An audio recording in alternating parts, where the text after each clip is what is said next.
Have you ever just felt like you're banging your head against a wall? Like you're fighting a system that honestly just doesn't seem to care? It's like the world is designed to be easy, but somehow that just makes everything harder? Well, today we're going to talk about that. We're going to dive into what I call the apathy trap, and more importantly, the mental tools you need to fight back. So let's start with a big question, a pretty provocative one. Are humans becoming obsolete at their own jobs? It's something that feels more and more real every single day.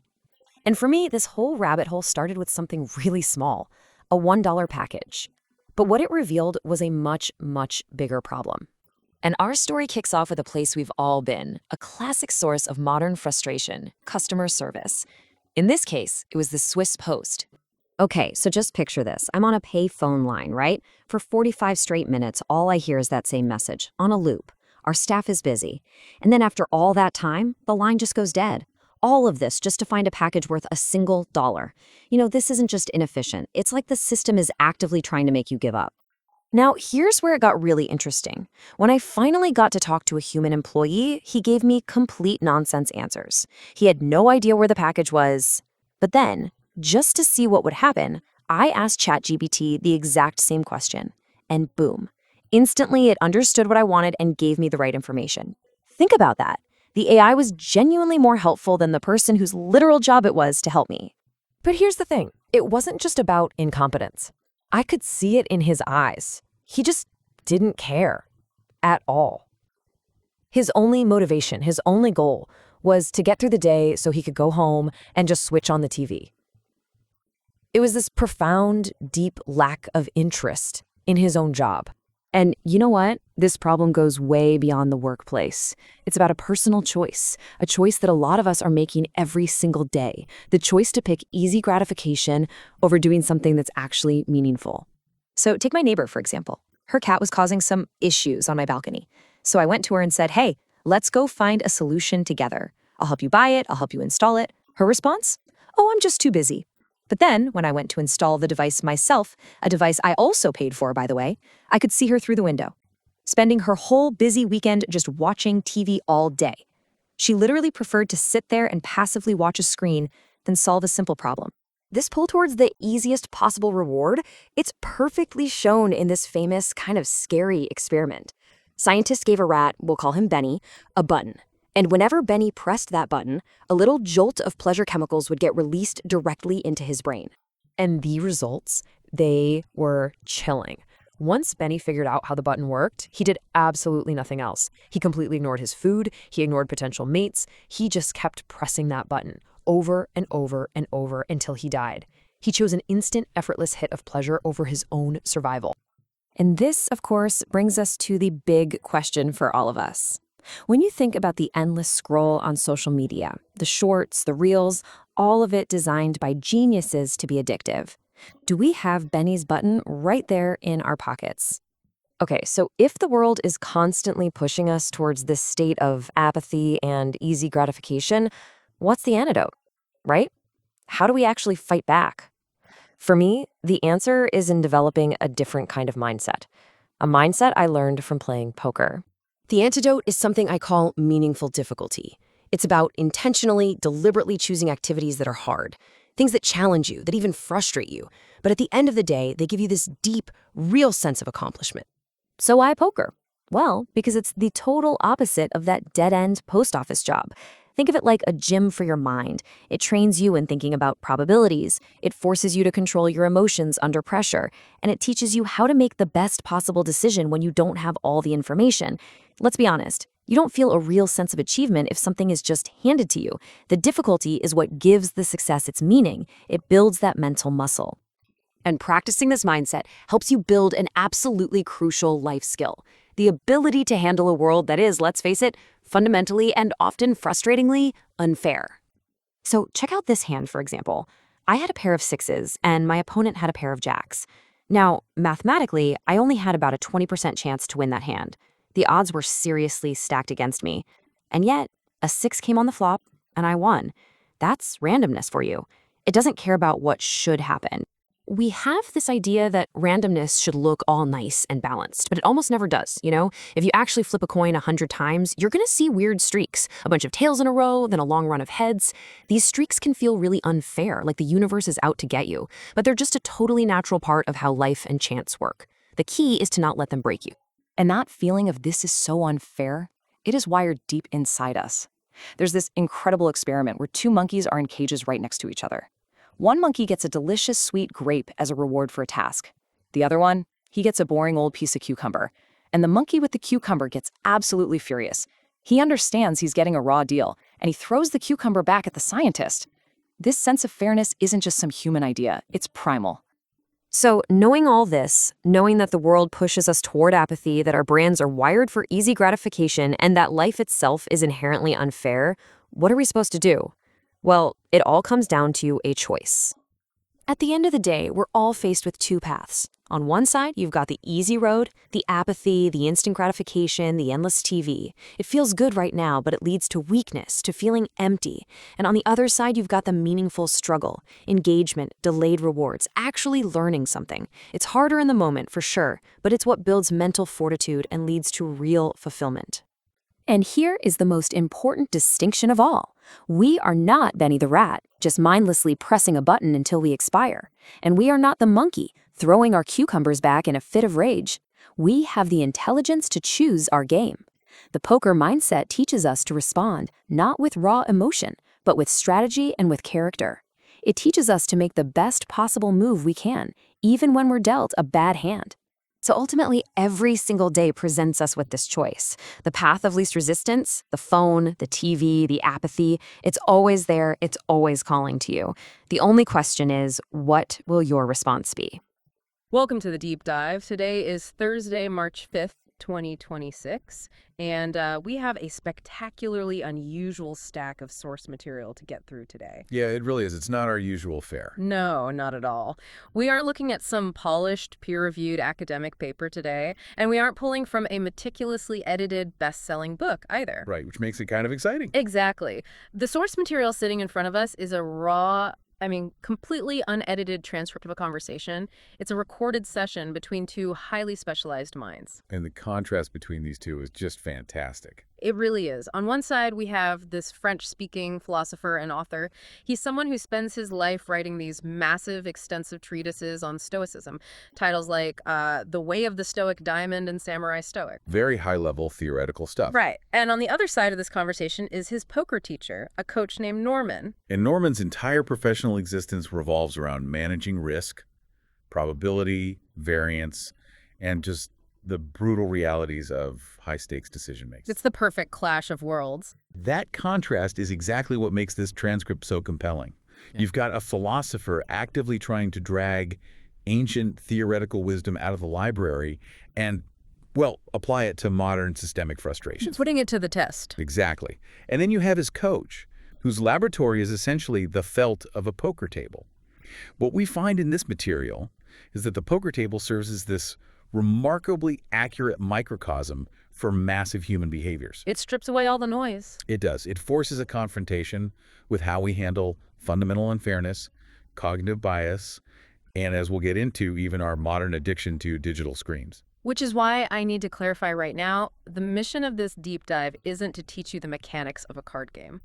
If you want a tutorial on expected value or, pre-flop raising ranges, you already know where to find those.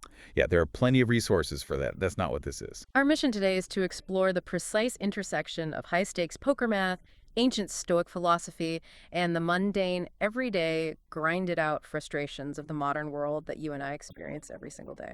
The stuff that actually tests our patience. Exactly. Okay, let's unpack this. Because the journey we are taking you on today covers everything from a notoriously infuriating post office experience and dopamine-addicted laboratory rats. Which is a wild story.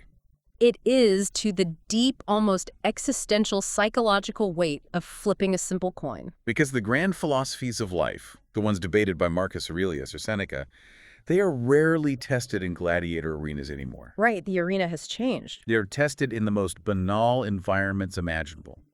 They are tested when you're trapped in a bureaucratic loop with customer service, or when the mathematical variance of a system seems entirely stacked against you. That's where the rubber meets the road for modern Stoicism. Which brings us to the very first point of the day, the post office paradox. Oh, this is such a relatable starting point. It really is. The transcript opens with the author detailing this highly relatable anecdote regarding a missing package. And the financial stakes of this package are laughably low. We're talking about a single US dollar. $1. But the logistical pursuit of this $1 item becomes this absolute descent into madness. He spends 45 minutes on a paid by-the-minute phone line for the Swiss Post. So he's actively bleeding money, just waiting. Literally paying to wait. Ah. He sits there listening to this automated voice loop stating that the staff is busy and will answer as soon as possible. And after nearly an hour of this purgatory, the call simply disconnects. Just drops. Which, I mean, we've all been there. It's infuriating. But the author refuses to let the friction end there. He escalates it. He travels to the physical post office to confront the system in person. And this is where the narrative shifts from just a standard customer service complaint into a much deeper critique of automated apathy. Yeah, so he arrives at the counter and engages with a human employee. And the employee immediately attempts to brush him off. They claim they don't have the package and suggest it must be with a private courier, like DHL or UPS. So standard deflection. Right. But the author came prepared. Before walking into the building, he actually consulted ChatGPT. This is where it gets so good. He fed the AI his specific tracking numbers, the exact sequence of the 20 previous post office scans, and all the logistical routing details. And the AI correctly deduces that based on those rigid parameters, the tracking numbers, the sequence, it's mathematically and logistically impossible for the package to be with a private courier. The AI concludes it must be sitting physically inside that specific Swiss post office. So the author presents this flawless deduction-based logic to the human employee. And the human employee's response is just a masterclass in bureaucratic indifference. It's maddening. Presented with airtight logic, the employee simply says, "I've read it. We don't have the package." And then they just type something indiscernible onto their keyboard. A note the author astutely points out will probably never be read by another living soul. And then they dismiss him. And the kicker. 5 hours later, the author receives the correct internal Swiss tracking number from the original sender in China, proving the AI's deduction was entirely accurate. The post office was holding the package the entire time. They had it. What's fascinating here is how the author uses this interaction to formulate a really profound critique of the modern labor force. Right, because he makes a pretty aggressive assertion based on this. He argues that logistical, number-heavy, tracking-based roles should be entirely stripped from human workers and handed over to AI. And his argument isn't just that AI is faster or more accurate, it's that humans occupying these specific bureaucratic roles suffer from a systemic lack of care. He diagnoses this as the meaningless job mentality. Exactly. He looks at the postal worker and realizes this individual has zero investment in the resolution of the problem. Their only goal is for the interaction to end. That's it. The sole objective is the cessation of the interaction so they can eventually clock out, go home, and consume television. It's a bleak assessment, but it really highlights a pervasive societal architecture. He's observing a framework where people are essentially running out the clock on their own consciousness. They occupy roles completely devoid of genuine challenge or autonomy or the pursuit of excellence.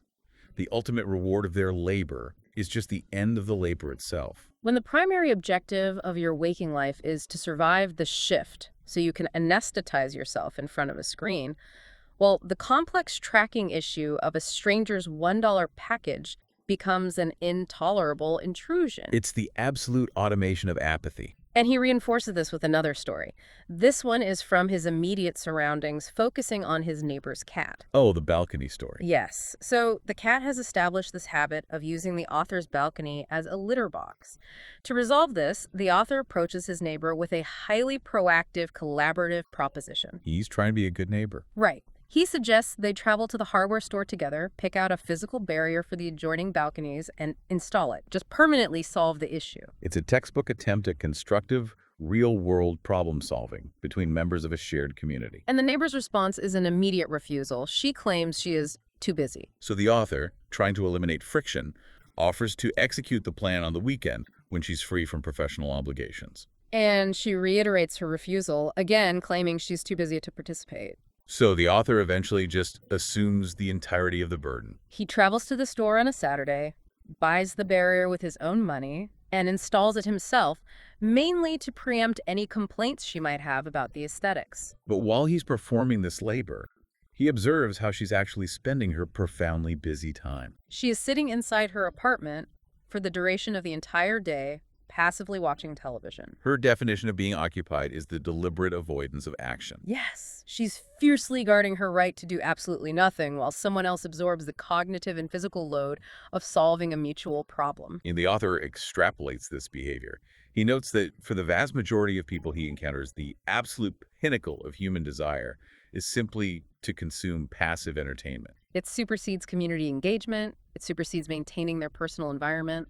And in some cases, he notes it even supersedes engaging with their own families. If we pause for a second and connect this back to you, the listener, just consider the systems and individuals you interact with daily. How often are you engaging with people operating on this exact baseline of apathy? The author is pointing to a massive silent shift in the human condition. We are increasingly optimizing our lives for passive consumption over active engagement. We're choosing the anesthetic of the digital screen over the inherent friction of navigating reality. And this preference for the frictionless void sets the foundation perfectly for the next major theme in their dialogue, which takes this concept of passive consumption straight into the realm of neurobiology. Which brings us to section 2 and the introduction of Benny. Ah, Benny the rat. Benny the rat. The author references a seminal scientific experiment involving a laboratory rat. He refers to him as either Benny or Bernie in the transcript, but we'll stick with Benny. Poor Benny. The researchers in this experiment bypassed external behavioral rewards entirely. They wired a button directly into the pleasure centers of Benny's brain. They isolated the neurological pathway for reward and gave Benny a mechanism to manually trigger a flood of dopamine. It was the purest form of instant, guaranteed, frictionless gratification ever engineered. And the outcome for Benny is utterly macabre. Once he comprehended what the button did, he engaged in obsessive, relentless stimulation. He abandoned all biological imperatives. He stopped eating. He stopped drinking water. When the researchers introduced a female rat into the enclosure to trigger a mating response, Benny just ignored her entirely. His universe shrank to the circumference of that button. He effectively starved himself to death while continuously self-administering artificial pleasure. It's dark, but the author draws a severe, uncompromising parallel between Benny's button and the architecture of our modern digital landscape. The devices in our pocket. Exactly. Consider the algorithmic design of infinitely scrolling feeds, the short-form videos, the specific mechanics of modern social media platforms. Shorts, reels, all of it. The author posits that these platforms are our iteration of Benny's button. They're optimized by legions of engineers to be as frictionless and neurologically addictive as possible. A microscopic movement of the thumb yields a precise, calculated hit of dopamine. The mechanism is identical, and the behavioral outcome is strikingly similar.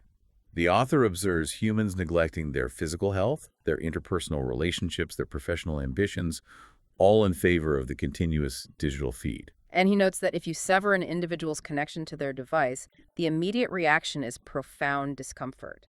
They experience this acute sense of boredom, which quickly mutates into anxiety. Because they're forced to confront the unedited reality of their lives, the complex relationships, the financial pressures, the general friction of existence. And to escape that psychological pain, they retreat immediately back to the device, back to the button. This is where the philosophical pivot of the transcript occurs. Because think about what the author is doing. He is enduring the agonizing process of learning high-stakes poker from Norman. Right. To study poker seriously is to subject yourself to intense mental fatigue, constant encounters with failure. And the brutal realization of your own cognitive limitations. It is the absolute antithesis of a frictionless experience. Yet the author explicitly declares to his coach that he vastly prefers the suffering inherent in learning poker over the anesthetized existence of Benny the rat. He states he would lose his mind if he were forced into a static, unchanging role like the postal worker. He recognizes that without the intense difficulty of the task, there's no corresponding sense of achievement. He's making a conscious, deliberate choice to pursue the path of maximum mental resistance. If we connect this to the bigger picture, The author is identifying friction as the core prerequisite for meaning. Yes. An existence scrubbed of challenge, insulated from the possibility of catastrophic failure like the neighbor watching television or Benny pressing the lever, inevitably decays into nihilism. The sheer difficulty of mastering poker, the emotional regulation required to survive variance, the intellectual heavy lifting required to understand the math, that is the engine of genuine pride. You cannot forge intellectual resilience without subjecting the mind to immense stress. The author realizes that a frictionless life is a lethal trap. The rat chose the easy path, and it resulted in biological termination. The neighbor chose the easy path, and it resulted in profound alienation and apathy. The author's choice to grind through complex probability matrices is essentially a rebellion against the automation of his own consciousness. And that leads directly into their deep dive on the concept of variance in poker. Because if you are going to seek out friction, mastering your psychological response to variance is the ultimate crucible for the Stoic mind. Without a doubt. Here's where it gets really interesting. The transcript shifts from abstract philosophy to the hard, unyielding mathematics of luck. They begin dissecting variance through the lens of a simple coin flip simulator. Right, because we all conceptually accept that a coin flip carries a 50% probability for heads and a 50% probability for tails. But Norman introduces the author to a digital simulator that executes 100 consecutive flips. And the moment the simulator runs, the human brain's expectation of an orderly distribution is shattered. Completely. The simulator does not produce a neat alternating sequence of heads, tails, heads, tails. It produces massive, jagged clusters. It outputs streaks of 5 consecutive tails, followed by 6 consecutive heads. And the author's immediate reaction to viewing this raw data is to declare that it looks fake or staged. Which is such a natural human response. Our cognitive architecture demands pattern recognition. When we witness 5 consecutive tails, the internal narrative screams that a head's outcome is statistically due. We project this sense of cosmic justice onto the math. We assume an invisible force will intervene to correct the short-term imbalance. But Norman ruthlessly dismantles this illusion with a single observation. He says, the coin does not know it is supposed to switch sides. That is a terrifyingly elegant truth. The coin does not know. It possesses no memory of the previous flips. It has no inherent sense of fairness. It operates under zero obligation to maintain a 50-50 equilibrium within a small sample size. The law of large numbers dictates that the distribution will eventually smooth out, but that requires an incredibly vast sample. We're talking 5,000 or 50,000 iterations. But within the microsample of 10 or 20 flips, which correlates to the days, weeks, or even months of our actual lives, the statistical reality can manifest as wildly, almost maliciously, unfair. And they immediately map this mathematical reality onto the poker table, and by extension, financial markets and career trajectories. Because in a high-stakes environment, you can execute the mathematically optimal decision, a decision carrying an 80% probability of success, and you can still suffer a loss. Furthermore, due to the clustering nature of variance we just talked about, you can execute that flawless decision 5 consecutive times and suffer 5 consecutive losses, simply because you've entered a statistical streak of tails. The psychological degradation caused by that experience is profound. You analyze the data, you study the optimal theory, you execute without error, and the system still extracts your capital. The author provides a highly specific scenario to illustrate this torture. It's the classic pre-flop confrontation of pocket sixes versus pocket jacks. For an audience familiar with the math, the equity distribution is clear here. The pocket jacks hold roughly an 80% advantage over the pocket sixes. But the author confesses to Norman that when he holds the pocket sixes and he manages to crack the jacks by hitting a lucky card on the board, he experiences absolutely zero emotional satisfaction. Because he knows his decision was mathematically inferior.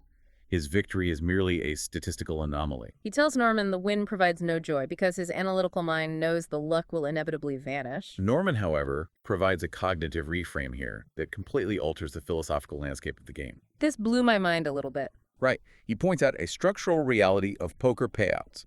When you hold the jacks and possess that 80% equity advantage, a victory does not result in the dealer awarding you 80% of the pot. The dealer awards you 100% of the pot.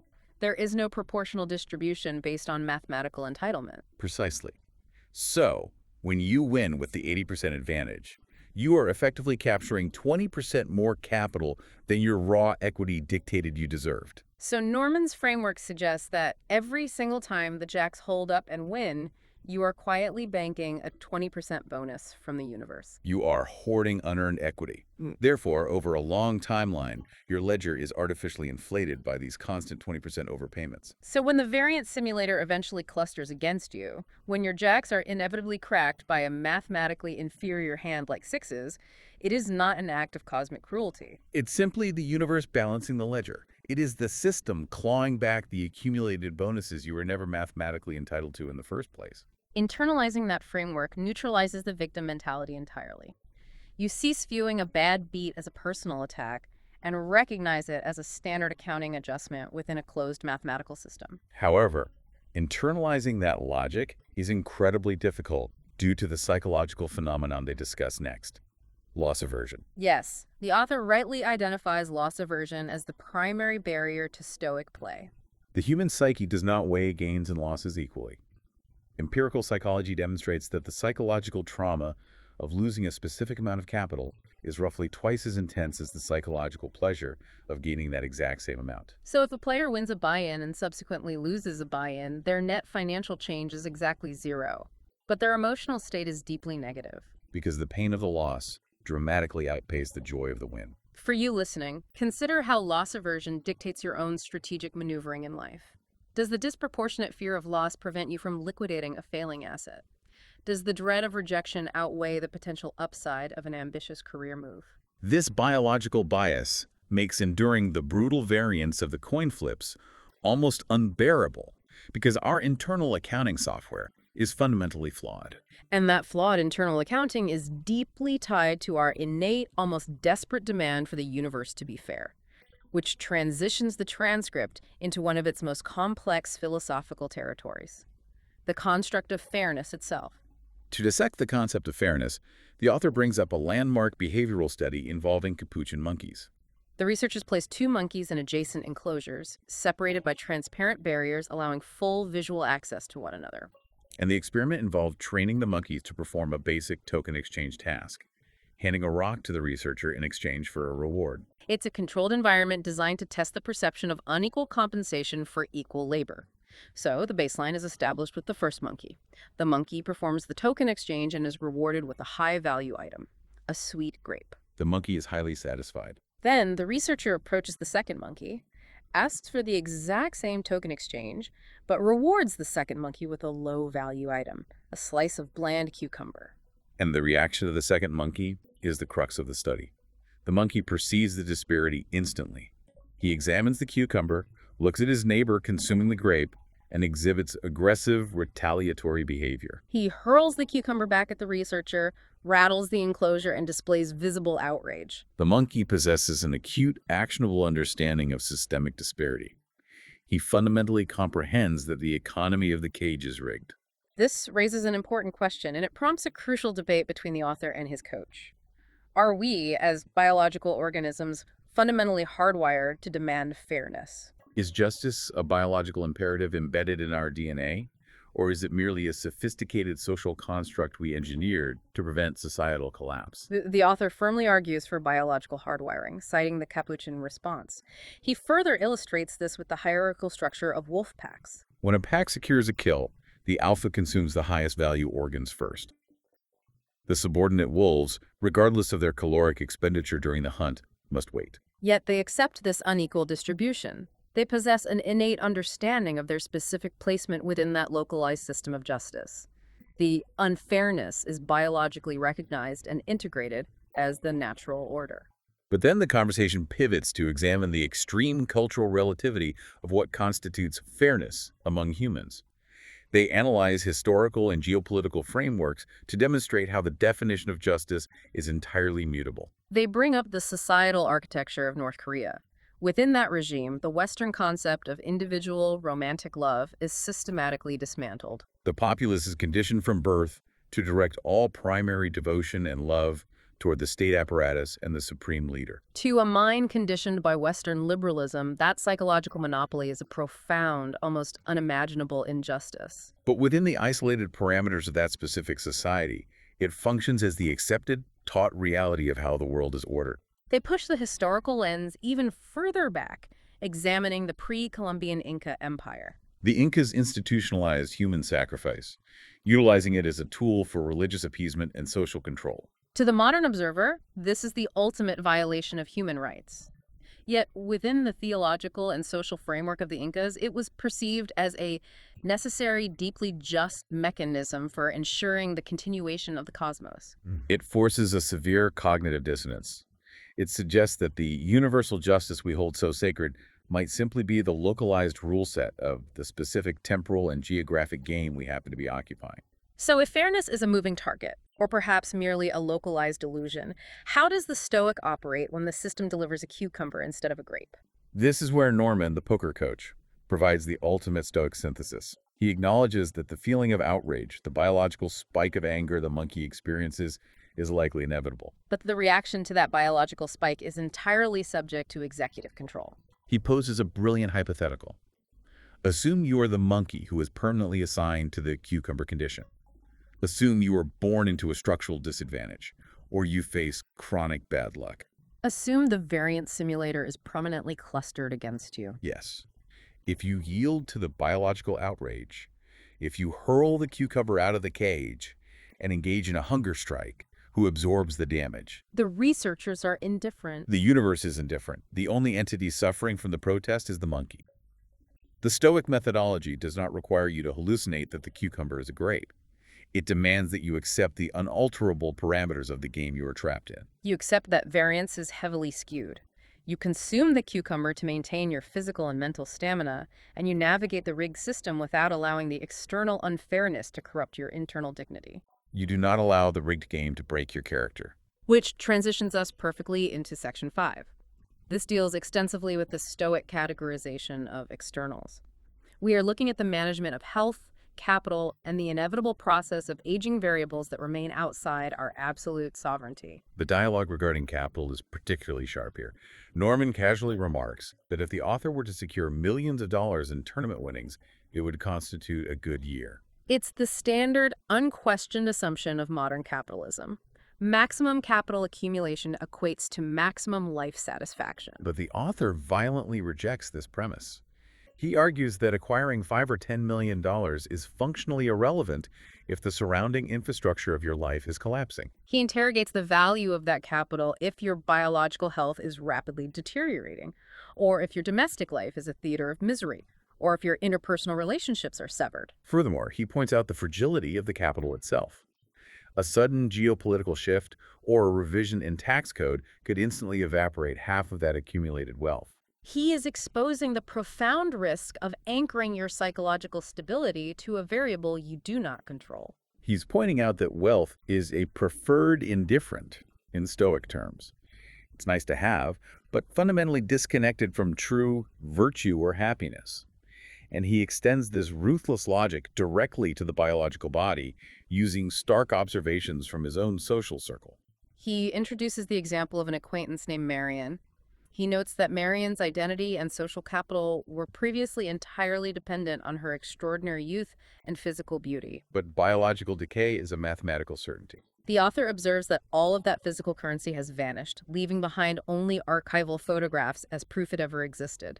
He also cites Marion's husband, Josh, whose daily existence is now defined by the consumption of painkillers, and another neighbor who is trapped in a cycle of complaining about chronic back pain. The author is diagnosing a mass delusion. He observes individuals suffering profound psychological agony because they tethered their identity to an asset, the physical body, that has a 100% depreciation rate. But this requires nuance. If the body is destined to decay, does the Stoic simply abandon physical maintenance? Does the philosophy demand total neglect? Absolutely not. And the author relies on a classical analogy to clarify this: the peasant and the farm. In the Stoic framework, your physical body, your financial portfolio, and your public reputation are all classified as externals. They are on loan from fortune. The optimal approach is to manage these assets with the exact same objective, unemotional rigor that a peasant applies to their livestock or their tractor. The peasant performs the required maintenance. They change the oil in the tractor.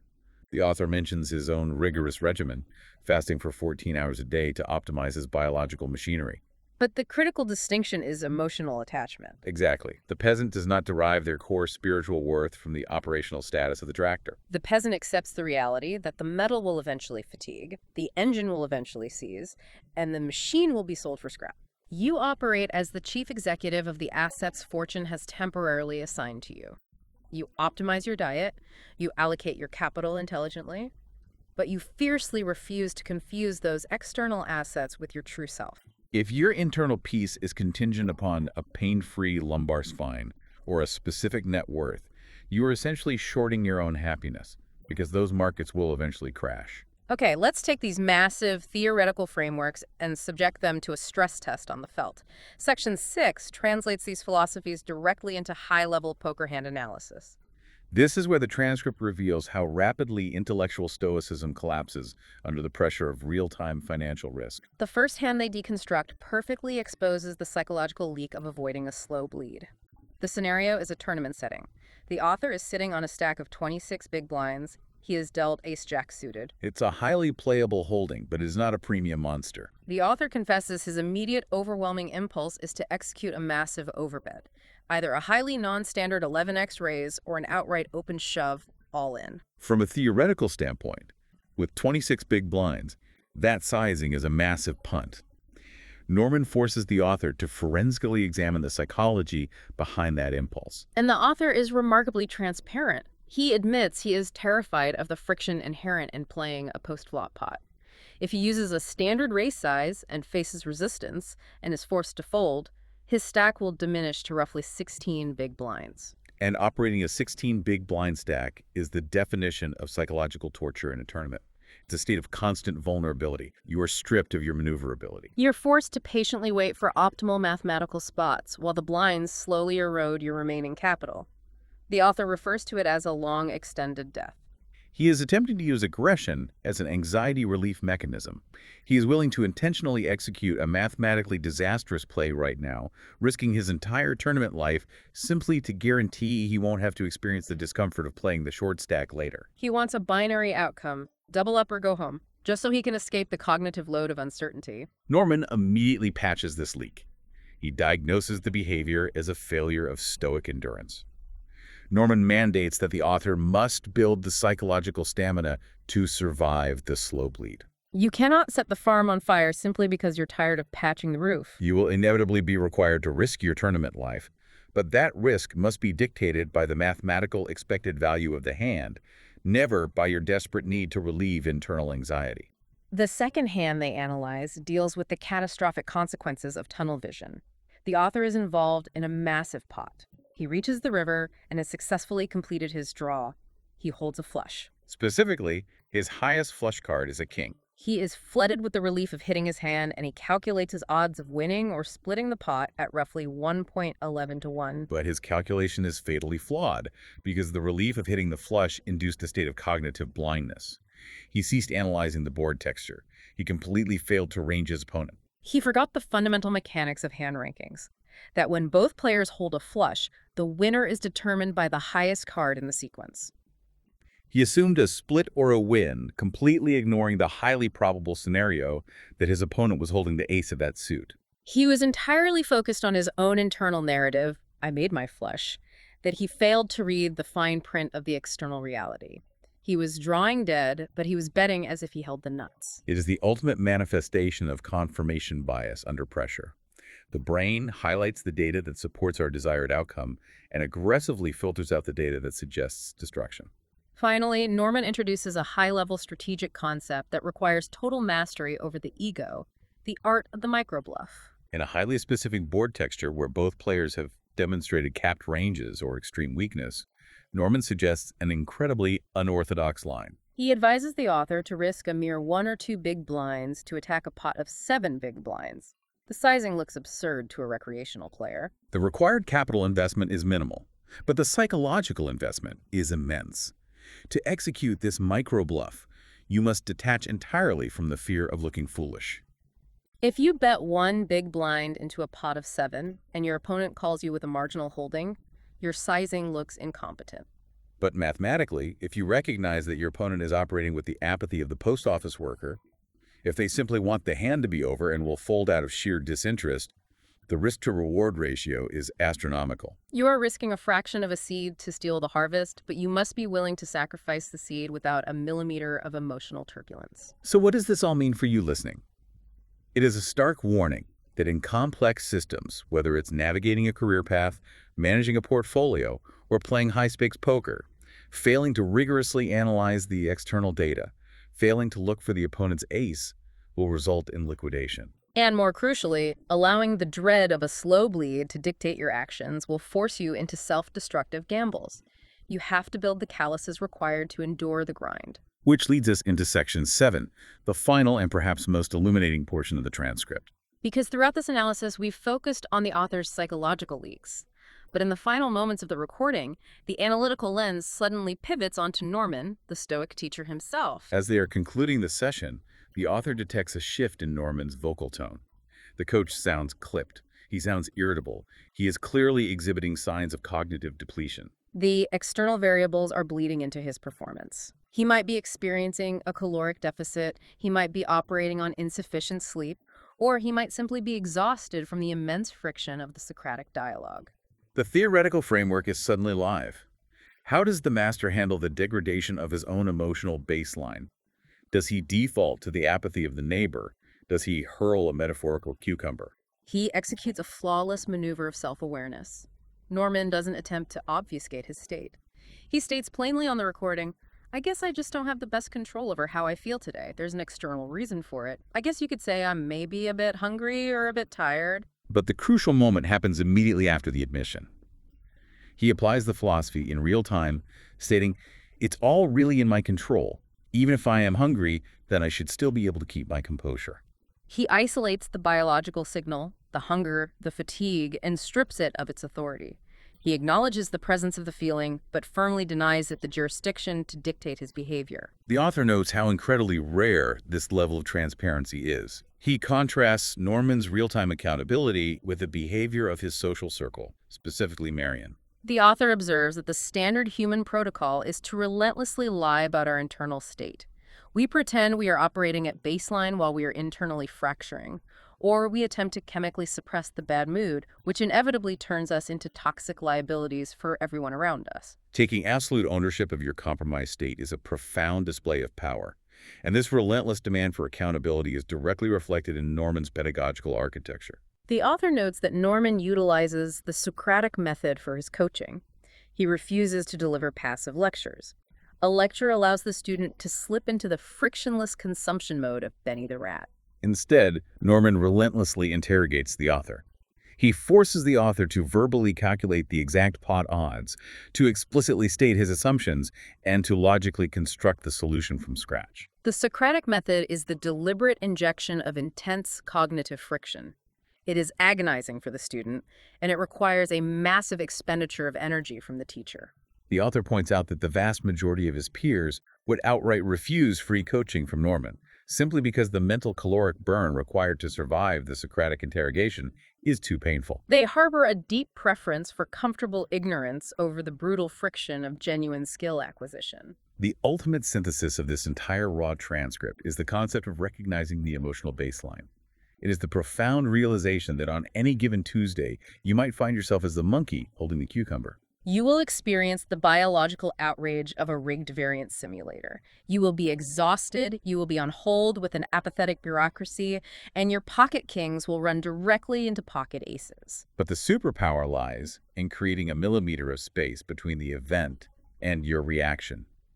It is the ability to observe yourself and say, I am currently experiencing the sensation of unfairness, rather than allowing the unfairness to become your identity. You hold zero sovereignty over the sequence of the cards, the logistical failures of the postal system, or the apathy of the people around you. Your sole area of absolute jurisdiction is the architecture of your response. And that concludes our analysis of this remarkable conversation. Let's trace the massive arc we've covered today. We began in the purgatory of the Swiss post office, dissecting the modern tragedy of the meaningless job and the societal retreat into the passive anesthesia of screens. We examined the grim biological warning of Benny the Rat, proving that a life without friction is a life without meaning. We stared into the cold, memoryless void of the variance simulator and learned to reframe our unearned luck as a 20% bonus rather than a baseline entitlement. We navigated the capuchin monkey's demand for fairness, realizing that the ultimate stoic flex is to consume the cucumber with your dignity intact. We redefined wealth and physical health as mere farm equipment on loan from fortune. And finally, we saw how owning your emotional baseline prevents you from burning down your own tournament life in a desperate bid to escape anxiety. It is a dense, unforgiving matrix of ideas, but it is immensely practical. Our call to action for you, the listener, is to run a diagnostic on your own reactions over the next 48 hours. When you inevitably collide with a systemic failure, when the vendor misses a deadline, when the traffic gridlocks, when the market moves against your position, interrogate your internal narrative. Are you operating under the delusion that you are owed an 80% reward every single time? Are you demanding a grape from a universe that only has cucumbers in stock? Observe the friction and choose your response. That is the perfect diagnostic to run. And to leave you with a final provocative thought that extends beyond the immediate scope of today's deep dive. If we accept the premise that life is fundamentally a game of incomplete information, and we accept that absolute universal fairness is merely a psychological construct we invented to soothe our own existential dread, is the ultimate winning strategy simply the conscious decision of which specific game and which specific flavors of suffering are actually worthy of your limited time on this earth? Choose your friction wisely, because the friction is the entirety of the experience. Thank you for joining us on this deep dive. We hope this exploration provided you with the necessary tools to navigate the variance of your own life. Until next time, stay analytical, embrace the Socratic friction, and manage your farm well. Take care. Welcome to the debate. Today we are tackling something, well, every single one of us has felt at some point, the absolute sting of unfairness. Right, that deeply visceral reaction when things just do not go your way. Exactly. We are looking at how human beings navigate the extreme variance of fortune, and we are asking a fundamental question. Is our response to adversity a biological absolute that we just have to suffer through, or a malleable psychological construct that we can rewire? And we are drawing this discussion from source material that weaves together some pretty diverse threads: Stoic philosophy, the mathematics of poker, and behavioral psychology, all to really examine human resilience. I'll be taking the stance that our perception of fairness is largely a learned mental construct, and true resilience is achieved by philosophically detaching from external outcomes and viewing them merely as administrative variables. And I contend that the drive for fairness and the sting of unearned loss are deeply inherent biological realities, meaning true mental fortitude requires actively acknowledging and enduring this hardwired psychological pain, rather than just, dismissing it as an illusion. Let's dive right in then. To build the foundation of my perspective, we really have to look at how societal and cultural conditioning creates the very illusion of what we call justice and fairness. If we step outside our own modern bubble, cultural relativism illustrates this beautifully. Take North Korean society, for example. There, the concept of love is framed entirely around devotion to the state and the party. Right. Their emotional vocabulary is engineered from the top down. Precisely. On a personal, individual level, the Western ideal of love simply does not exist in their constructed reality. A child raised in that system views devotion to the state not as a forced obligation, but as the purest form of love. It is entirely constructed. Or look further back at historical Incan societies. The practice of human sacrifice, even of infants, was viewed as a profound manifestation of justice and cosmic order. When they sacrificed a life, they truly believed they were balancing the scales of the universe. It was their specific version of fairness. Yes, exactly. What you or I think is just or fair is fundamentally a mental construct, dictated by our era and our environment. In modern contexts, we see this cognitive error constantly, perhaps most clearly at the poker table. Believing you deserve to win a hand simply because you hold a premium starting hand like pocket jacks is a purely ego-driven fallacy. The cards don't owe you anything. But the player certainly feels they do. They do, and that is the trap. When people lack a rigorously constructed philosophical value system, they fall into the trap of instant gratification to soothe those fragile egos when reality doesn't match their expectations. They become like Bernie the rat. For those picturing a standard lab experiment, this goes a bit deeper. Bernie was rigged to receive a dopamine hit directly to his brain at the push of a button. He minded nothing else. He pressed that pleasure button until he starved to death, completely ignoring food and mates. True Stoicism treats health, wealth, and bad luck merely as external factors to be managed objectively, devoid of emotional attachment, precisely so we don't become Bernie. Wait, before we move too far into the philosophy of poker or Stoicism, let's look at what is actually happening in that lab. You're calling Bernie's demise a philosophical failure, a lack of mental construction, but I see a purely biological hijack, the emotional response to unfairness, or in Bernie's case, the overwhelming drive for a biological reward isn't some cultural artifact you can just logic your way out of. It is a hardwired biological reality. You brought up cultural relativism, but I want to look at evolutionary biology, examples that precede human culture entirely. You're referring to the primate studies, I assume? Yes, the classic cucumber and grape monkey experiment perfectly illustrates my point. You place two capuchin monkeys in adjacent cages. You give one monkey a piece of cucumber for completing a simple task, and it is perfectly content. It eats the cucumber happily. But the moment you give the second monkey a sweet, juicy grape for the exact same task, the first monkey becomes visibly enraged. It literally throws the cucumber back at the researcher and rattles the cage. It throws a tantrum. Exactly, because it inherently understands that it is not receiving equal treatment. There is no cultural construct there. We see this same primal programming in the rigid but understood hierarchy of a wolf pack, where the alpha eats first and the others accept their biological place in the pecking order. You cannot philosophize away millions of years of evolutionary programming. But monkeys and wolves aren't playing Texas Hold'em or managing stock portfolios. They operate purely on instinct. No, they aren't. But the exact same brain mechanics apply to us. Even when a poker player logically understands the mathematics, knowing, for instance, that holding pocket sixes gives them exactly a 20% chance of beating those pocket jacks, the visceral frustration of losing remains acutely painful. Human suffering is highly subjective, but it is entirely real. Even a billionaire who seemingly has mastered all the external variables you mentioned can experience profound paralyzing pain from a physical ailment, a betrayal, or a sudden tragedy. Resilience isn't about claiming the pain of variance is an illusion. True resilience is building the rigorous mental muscle required to survive that biological pain. I see why you think that, but let me give you a different perspective on the relationship between those biological impulses and human agency. The tragedy of Bernie the rat is precisely that he yielded entirely to his biology. He chose the easy dopamine of the button over sustenance because his biology told him it felt good in the moment. Humans fall into this exact trap when they choose the effortless consumption of scrolling endlessly on their phones or watching television all day. Think about the mundane but brilliant example of the neighbor with the cat dispute from the text. Ah, the shared balcony situation. Right. This neighbor completely refused to help solve a practical dispute over her cat, continually defecating on a shared balcony. Even when presented with a free, pre-purchased physical barrier to solve the problem, she literally just needed to say yes to installing it. She claimed she was too busy. Yet when the barrier was finally being installed by someone else, her television was blaring all Saturday.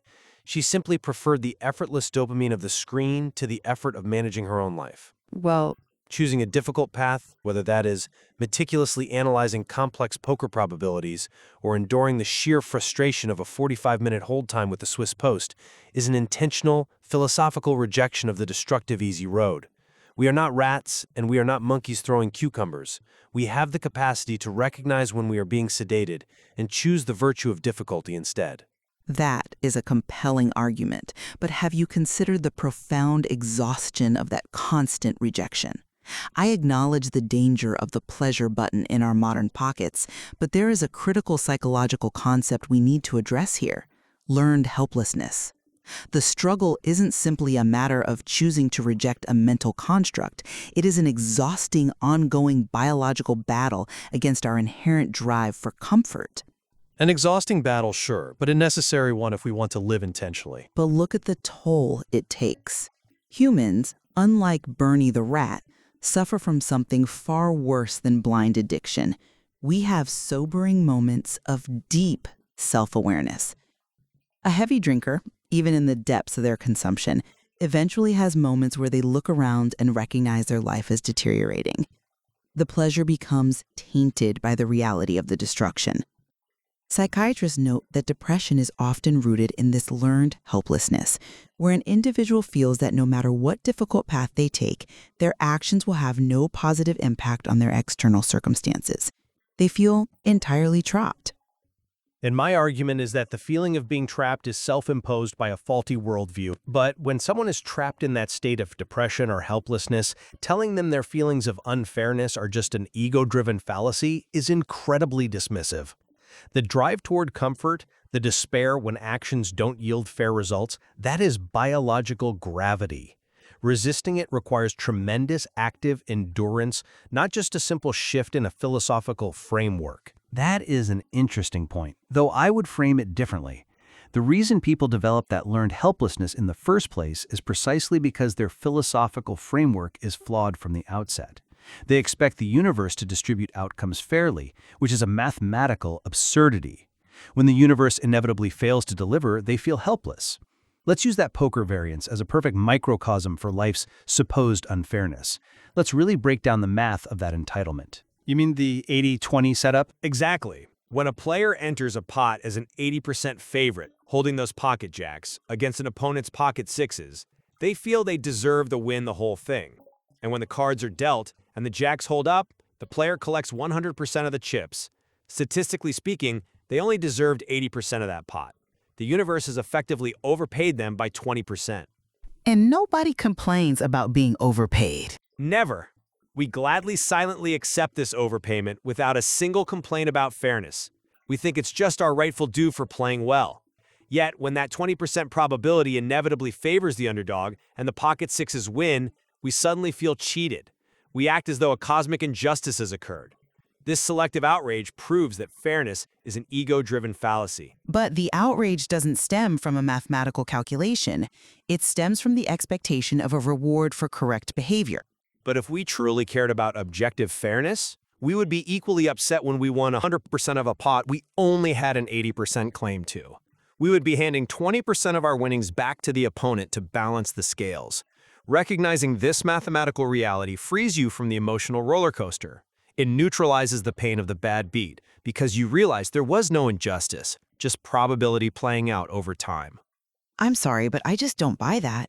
Let me tell you why that mathematical rationalization completely fails in practice. You're treating the human mind like a cheap calculator, but it is a biological pattern-seeking machine. If you believe this drive for fairness is just a cognitive error, how do you explain the psychological weight of prolonged variance? Let's consider the coin flip analogy. The idea that streaks happen naturally in random distributions. Right. If you flip a perfectly fair coin 100 times, you will inevitably see massive, unnatural-looking streaks, 5, 6, sometimes 7 heads in a row. Now, the coin has no memory. It doesn't know it owes you a tails to balance the mathematical variance.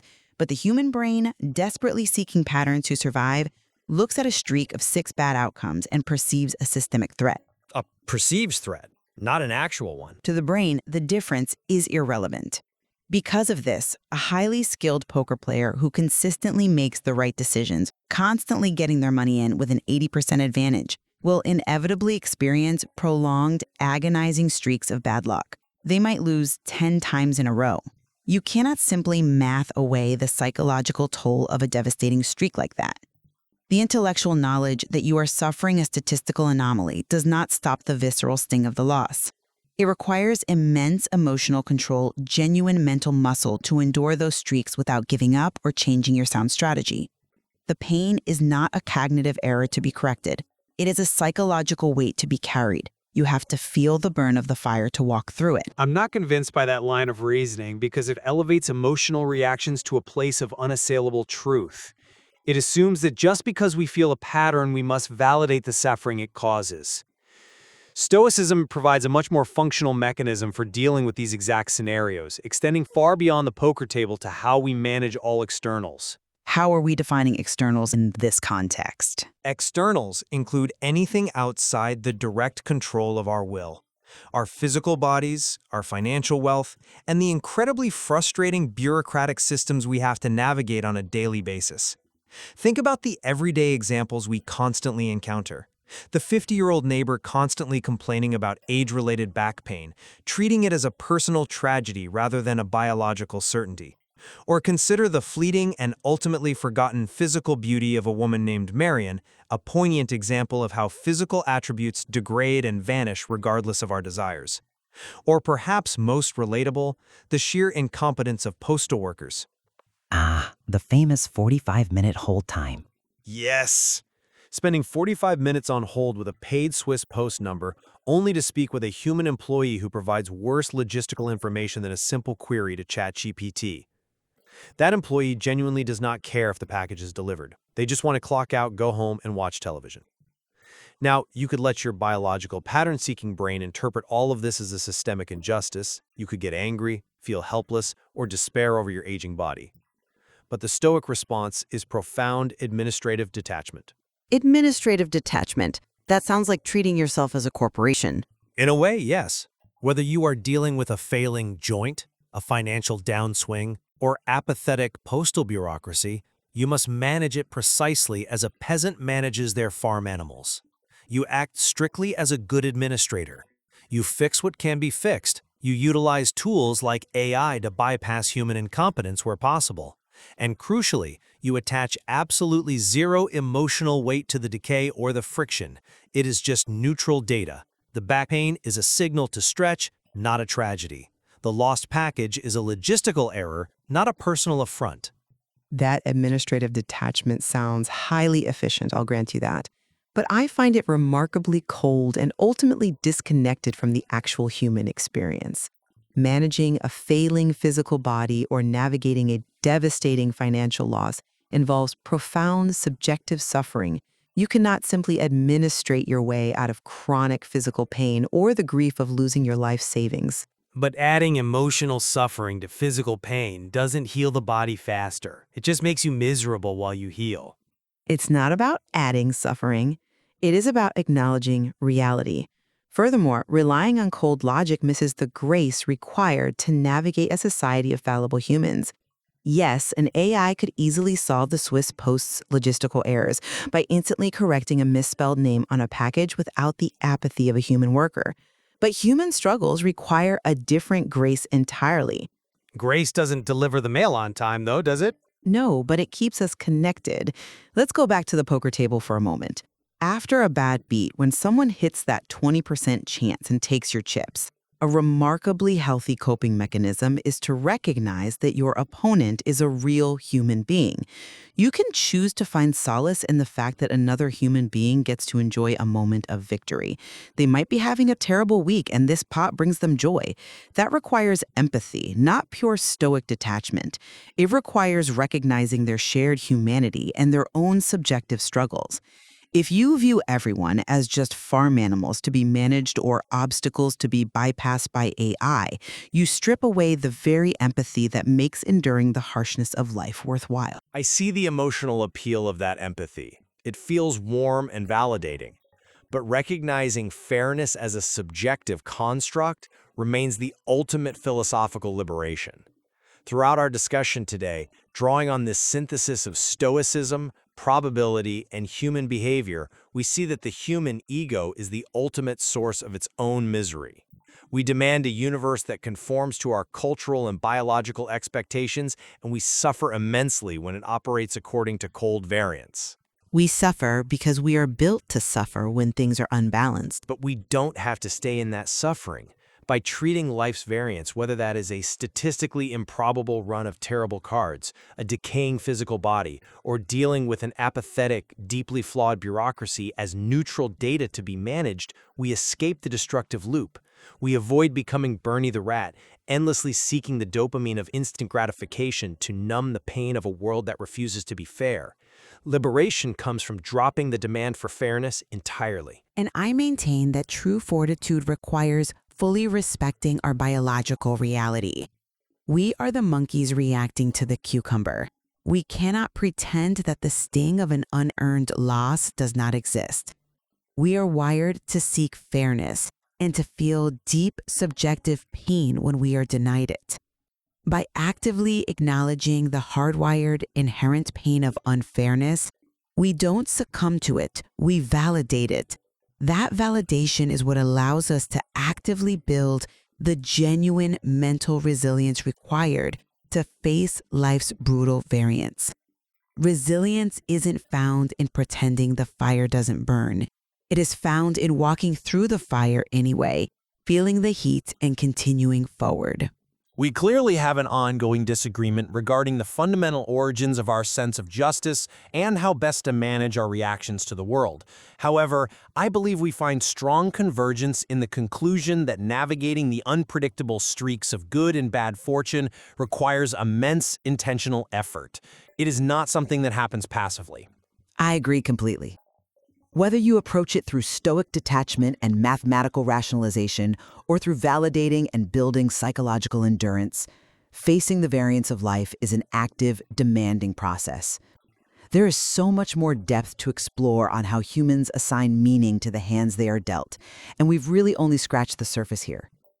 Listeners will have to weigh these frameworks and draw their own conclusions on how best to play the game of life. Thank you for joining us on The Debate. Welcome. I am waiting for my poker teacher. I first want to introduce to you my two last book number 4 and 5. I'm working on book number 6. They're all Stoic philosophic books. I will introduce them briefly to you. Afterwards, I'll have a chat with my poker teacher. We probably talk about some philosophic subject. We will maybe review some poker hands or do something else related to poker, since he's my poker teacher. His mission is to improve my poker skills. I will start with my last 2 books, the only ones I could edit. I didn't find the time to edit the other ones. I hope I'll take the time one day to do it. Then it would be awesome. Then I could update the version, publish a newer version, a better version of my books. But for now, let's take a look at book number 4 and 5. This is my last book number 5. I've written it in French, La Voie du Diamond Stoic.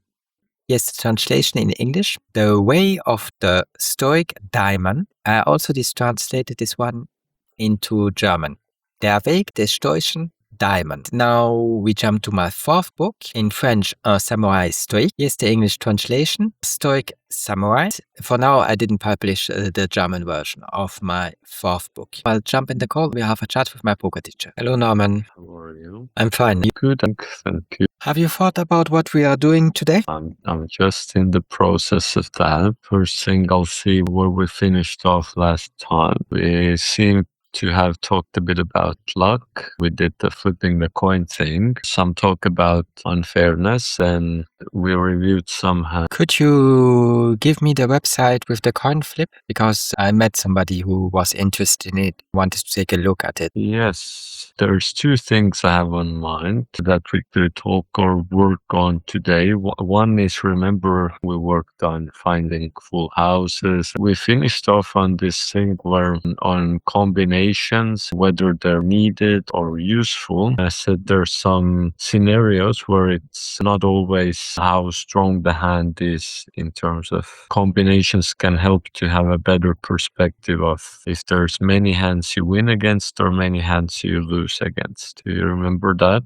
Yes, I do. All right, you don't sound very excited. Try that. I'm listening to the video series you recommended about poker mindset. I find it interesting. I don't really like what they're teaching or what they're talking about. That is irrelevant. The ideas, some of them are interesting. It works. If you are a poker player who plays 50, 60 or 17 hours a week, then it's important to think about all that. For me, it still teaches me stuff about psychology and life. I want to listen to it as much as possible because there's a lot I can learn from it. That's something, right? If you feel you want to listen more to it. I've listened to almost all of them. I haven't heard maybe the last one there. I'm not planning to re-listen to them. There was already quite a few episodes there. It's great to find something there. Is there any concept they talked about that particularly comes to your mind? Oh, the only thing I was thinking about today was he says you make one bet or two bets. He didn't say big plans and he didn't say ships. He was talking bets. I didn't know what he meant by it because bets can be different sizes. That wasn't clear to me. But I'm not listening to it in detail. I'm just interested in the concepts and the advice he gives. I'm not gonna do all the stuff he says, recommends. For example, today I listened about quitting. My issue is not quitting. My issue is not playing enough. The day I cannot quit a game, then that advice will be good.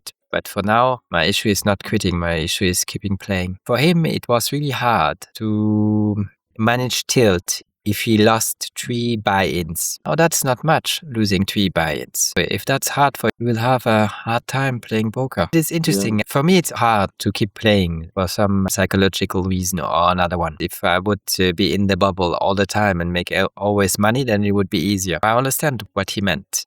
I don't play 8 hours a day or 10 hours a day. It's really different. That's a good summary. That's not the only interesting subject. I'm listening to it while I'm eating or doing something else, and I'm not paying 100% attention to it. But there are truths in there. It doesn't matter if I like what he's teaching or not. The stuff is, a lot of it is true. He talks about stuff that has very little impact. Sometimes you believe that you have an edge, where he talks about how to get an edge in poker by not doing what everybody else does. Sometimes you believe that you have an edge. It's little. It might not be the case, or it might be the case for 1 or 2 weeks, and then the attitude of your opponent changes, and you don't have an edge anymore. If you do that for a living and you do it 10 hours a day, 7 days a week, then every small little detail is important. Some people find something to be the missing thing they need, and other people are that doesn't seem so important. Only you can really judge it well. I can try my best to notice what makes the most difference in your game, but I can't force you into things as well. I don't think there's a wrong answer in this way. Same way one Stoic philosopher is much better than the other. It's also sometimes like the personality fit. For some people, some stuff is more impactful, or for other people, it can be maybe for the mindset stuff really doesn't impact you as much then, which is good. Mindset stuff is not impacting me as much. I'm just thinking about it out loud. If every small little detail is so extremely important, if you look to the right when you sit on a poker table or to the left, how much information you give. The idea is you give no information and you get all the information from your opponents. The smallest detail is extremely important. How much you breathe, when you breathe, how you walk, how you sit. Everything has the highest importance. I get it. It makes sense what he teaches. That's not really freedom. You have created a new form of slavery. Extreme slavery. No, it's hard to be profitable. It doesn't look a lot of fun. I know that's a lot of fun if you make more money, but the price to pay is really high. I just wanted to point that out. I think part of fun is in the self-mastery. Part of fun is being able to do something difficult that's an achievement in its own right. It's very difficult to not get tilted as if you're on a bad run. Most people, almost everyone, starts to play worse. No one really would enjoy that. I don't think it's an overall enjoyable experience. It's an important experience, because if until the anger you feel in yourself, if you can extinguish it, if you can stay calm, patient, keep being objective, don't deviate from your strategy, your goals, that's a huge achievement, because that skill that you learned on the poker table, use it all day long. They talk about somebody who gets upset in traffic, or when you talk with somebody who is annoying, you always can use that skill. Come back to your center, stay calm, find the best situation, the best way out of the situation. It's a huge skill, a really important skill to learn, to work on during your entire life, not just on the poker table. The poker table will put you a lot on tilt. There's a lot of other stuff that puts you on tilt. For example, there was no hot water in my buildings last Friday. Maybe they fixed it today. I didn't check. Today they even cut the water. There are a lot of annoyances you have to face during your entire life. You must stay calm. You must come back to your center. If you get angry all the time, you are the one who suffers the most because of that condition. Then you make bad decisions on the poker table or during your life. You say stuff you shouldn't say. It's a huge skill. It's really important to be able to do that, to work on that skill. He's talking about that he tries to make sure that you don't tilt anymore, which actually should mean that you never get angry anymore for anything in your life. That's great. That's very close to the Stoic ideal of ataraxia we talked about last time. Shakable tranquility. It's not meaningless. I've never said that. The reason why I want to listen to it more than once. Good. Do you want to see which topics I have in mind for our meeting today? Let me know. You could say they're all rubbish. It's not like you have to pick one. Here's are some that came to my mind. Well, we can do it in that order, Norman. Not everything today. I don't think we have time to do everything today. We can start with the first one. Do you know how re-raising is called in a different way? A 3-bet. A 3-bet. Very good. It is called a 3-bet. When he said you are winning or losing a bet, was he talking about that, a 3-bet? I don't think so. Actually, he was talking about limit hold'em, which is an older version of poker where there was just a fixed bet size, 2 or 4 big blinds. In that older version of poker, you can only bet that amount. You can only bet 4 big blinds. You cannot bet less. You cannot bet. Great. Now I get it. You can also raise that amount. I don't even remember exactly how much that amount was. It's something 2 or 4 big blinds. If you want to raise, you can only raise to 2 at first. Then the big blind, if they call, you go to the flop. You could only bet 2 big blinds or check. That sort of poker game. That's what he meant there, that you make your bet of 2. Maybe it was 4. 2 big blinds seems like a small bet. Maybe it was 4 big blinds, the fixed bet size. Great. Thank you, Norman. To start with re-raising, let's get into some philosophy of re-raising. Why would we want to re-raise? What would be a reason to re-raise? I like to re-raise when I have 2 opponents. One did put 2 big blinds and the other one went for, let's say, 6. I have a very good hand. Ace, king, better, a mate pair, a picture card. Then I like to re-raise because I want to get rid of at least one of my opponents, so that my chances on the flop are a little better. How I would summarize it is, it would be re-raise to fold out some opponents. Because sometimes it could be first player raises and second player calls, third player calls, fourth player calls. If you have a good hand, all of them are dangerous, all the opponents. Even if this hand has 5-7 suited, this player has pocket 6s. This player has queen 10. Let's say this player has king jack. If all these players see the flop, then it's quite dangerous, whatever hand you have. Let's say all these players fold, then there's, even if half of them fold, then that could make their life easier to win. Another word for this is this word. Have you heard of it? It's called squeezing. You used it a couple of times. Okay. This is a reason to re-raise 3-bet. One good thing about this situation is usually the reward is quite large already. If there's already 4 players in that means there could already be quite a lot of big blinds in the middle. That actually is good to win that pot if it's already a pretty big pot. Like if this player raised to 3 big blinds, this player called, this player called, this player called. Let's say there's also the big blind and the small blind. The ant is there. Then how much would all this be together already in the pot? 14.5. Perfect. In this situation, every player has done a small investment. Maximum only 3 big blinds. The total amount is large. That means it should be a good scenario to get the players to fold, because all of these players have not made a big bet yet. Maybe they don't want to carry on for a big bet. Them combined have already made a big bet as a unit. That doesn't mean they would want to, if you make a big re-raise, would want to continue for that. Especially if they have a bad hand, they're not going to want to continue then.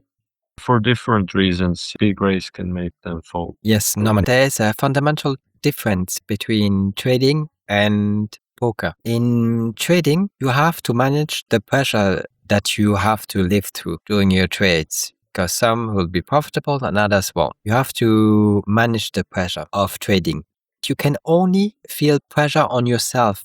You are incapable of putting any pressure on anybody else. Only you have to manage the pressure that the market puts on you.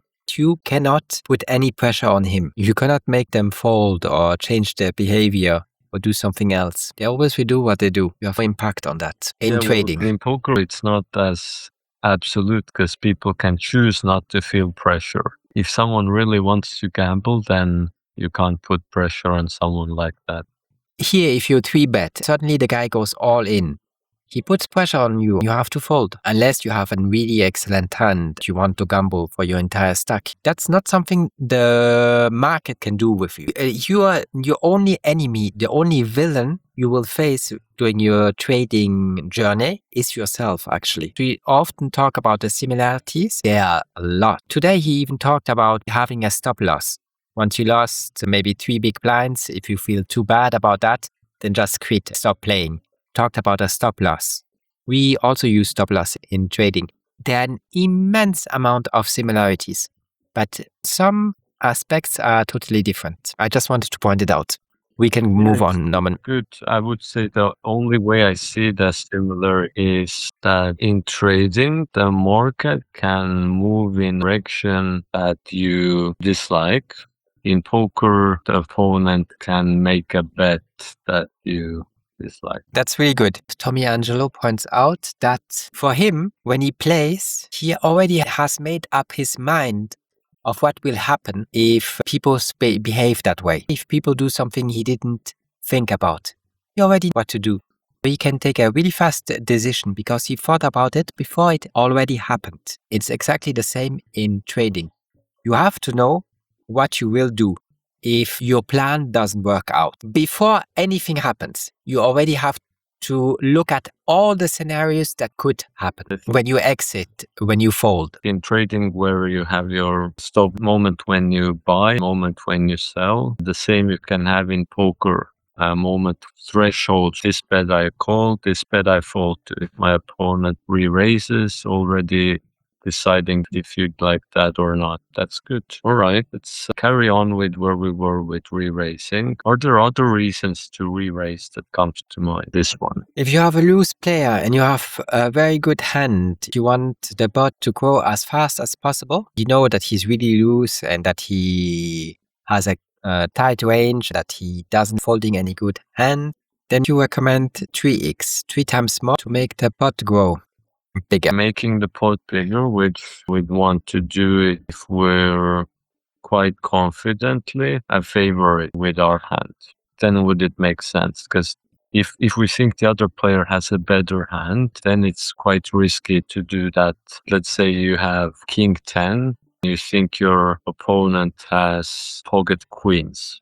It wouldn't be so good to take this risk. If you have aces, it's very safe to do it. Then actually, one reason to make the pot bigger, which is interesting actually, the more big blinds you start the hand with, the more pressure is to start making the pot bigger as soon as possible. Let's say you have 10 big blinds, you're at the end of the tournament, your opponent has 10 big blinds, they raise 3 big blinds. You could re-raise here, nothing wrong with re-raising here. If you're only pre-flop, how would it be that this pot will get to an all-in anyway on the flop, turn, or river? There's so much time for that to happen.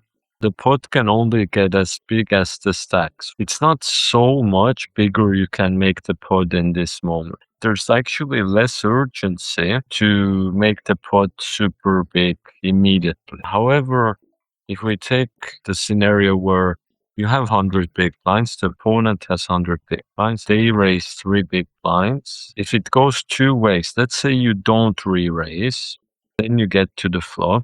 Then pot will be something like 6 big blinds. Then if you do a half pot here on the turn, it will be 12 big blinds. If you do half pot there on the river, it will be 24 big blinds. You would still have something like 80 big blinds in the stack.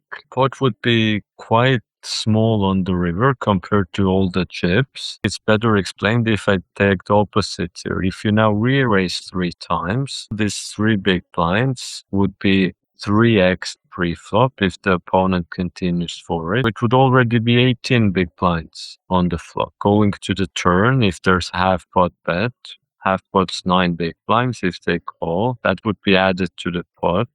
So now the pot would be 36 big blind pot on the turn. Already bigger than it ever even got in a non-re-raised pot, last example. Then if there's a half pot bet on the turn, that's 18 big blinds. If they continue the pot there, that will be 72 big blinds on the river. What would be left in the stack would be something 50, 60 big blinds for both players, which would mean that there's less than a pot size bet left on the river if you wanted to go all in. By re-raising with deeper stacks, you really escalate, can make a big difference of how large that pot will become. Does that make some sense? Yes, I agree. Making the pot bigger, fold out some opponents squeezing, that's for multiple opponents. There's actually one more re-raise reason that I can think of. Maybe there would be more. One more, which is to make body fold, everyone fold, pre-flop them. Now, why would you want to make everyone fold? If you had aces, would you want to make everyone fold if you had aces? The answer is normally not. Yeah, normally not. When you would want to make everyone fold is if your hand is not a very good hand. Because if your hand's not a very good hand, then if they don't fold, it's very tough to win. All of this is basically 3-betting to bluff. The funny thing with 3-betting to bluff is this actually works better on stronger players. Why does this move work better on stronger players? Because they are better at folding. Very good. Stronger players are better at folding. You said it very good. Actually, it is possible to make them fold, to scare them away. But maybe that's fun part of poker when you're able to do that. And which hands would you want to use here? We already said not a very good hand, because if you have a good hand, you'd either want to make the pot bigger or fold out some opponents. You wouldn't really want to make everyone fold. There's still hands which are better to do it than others. That's where a concept called blockers comes in, which is you would use a hand that's not good, makes it less likely that the opponent can have a good hand. For example, hand like ace-2 offsuited, it can be ace-5 suited, that's a bit better of a hand. Both of these hands are not very good hands. They have one good card. That good card, in terms of combinations, makes it less likely. If you remember our work on combinations, there was, for example, 6 combinations of aces. If you hold one ace, that number will be reduced to 3 combinations if you have one ace. Ace-king was 4 times 4, 16 combinations. If you have one ace, then it's 12 combinations. That's what's usually recommended. Firstly, what's recommended, you shouldn't do it against someone who doesn't want to fold, likes to gamble, then that doesn't work then. If you find a reasonable player who you think is smart, can fold, then yes, it's better to do it with hands with blockers. Could also be a hand like King 5, for example. The ace blockers usually the best, but king blockers also pretty good. All these hands would be better than using a hand like 4-5, for example. 4-5 is not blocking any of the strongest hands, or something like 9-8 or 10-9. These would be not so good hands to bluff re-raise. These are the main reasons. Fold out some players, make everyone fold, or in general not be focused on folding, making the pot bigger. If we think of bet sizing, which of these reasons would make sense to use the biggest sizing? When folding out some opponents, to make the pot bigger, or make everyone fold? If you want to make everyone fold, then you have to use the biggest back size. There you go. right? Which is the most uncomfortable in some way, because this is the one scenario where our hand is the weakest. Actually, we want to use the biggest size to put the most pressure on the opponent so that they fold. They are not dumb. They know that. How will they counter? If they have a good hand with like pocket jacks, then they go because they know that our favorite. It will not be good for you. There's always some risk involved with it. If we look back to our first scenario where there was a bunch of players, already 14.5 big blinds in the middle, then let's say just had 15 big blinds or this amount, the play would be hoping that most of the time no one has pocket jacks. Essentially, this definitely involves some risk and gamble. If you are good with the numbers, then you would do it in a time where really with this one, you would want to do the bluff raise usually. If you have evidence that, let's say, broadly speaking, 60 to 80%, everyone will be forced to fold because their cards are average. When would it be the easiest to make everyone fold? If there's still 5 players with 2 cards, or if there's just 2 players with 2 cards? The lowest amount is the best. Exactly. Best is when it's one opponent, because then you just need to be about him not having a good hand. Here's the issue: if there's just one opponent, usually the pot is not very large as well. If we look at it, there's multiple issues with this last one. You have to use the biggest size, the biggest risk. You need the other player to fold a lot of the time. The reward usually won't be so much, because if the reward was actually large, then there would be a lot of players. Then it would be very tough to get all of them to fold. This sort of make everyone fold, 3-betting to bluff.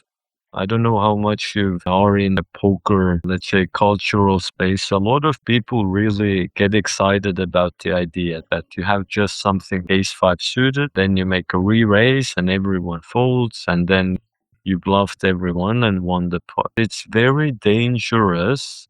This shouldn't be taken lightly. This is a very big risk where the return usually, the reward usually is not very big. There's always a chance. Even with one opponent, they could still have jacks. Or if there's 2 opponents, that one of them has something good.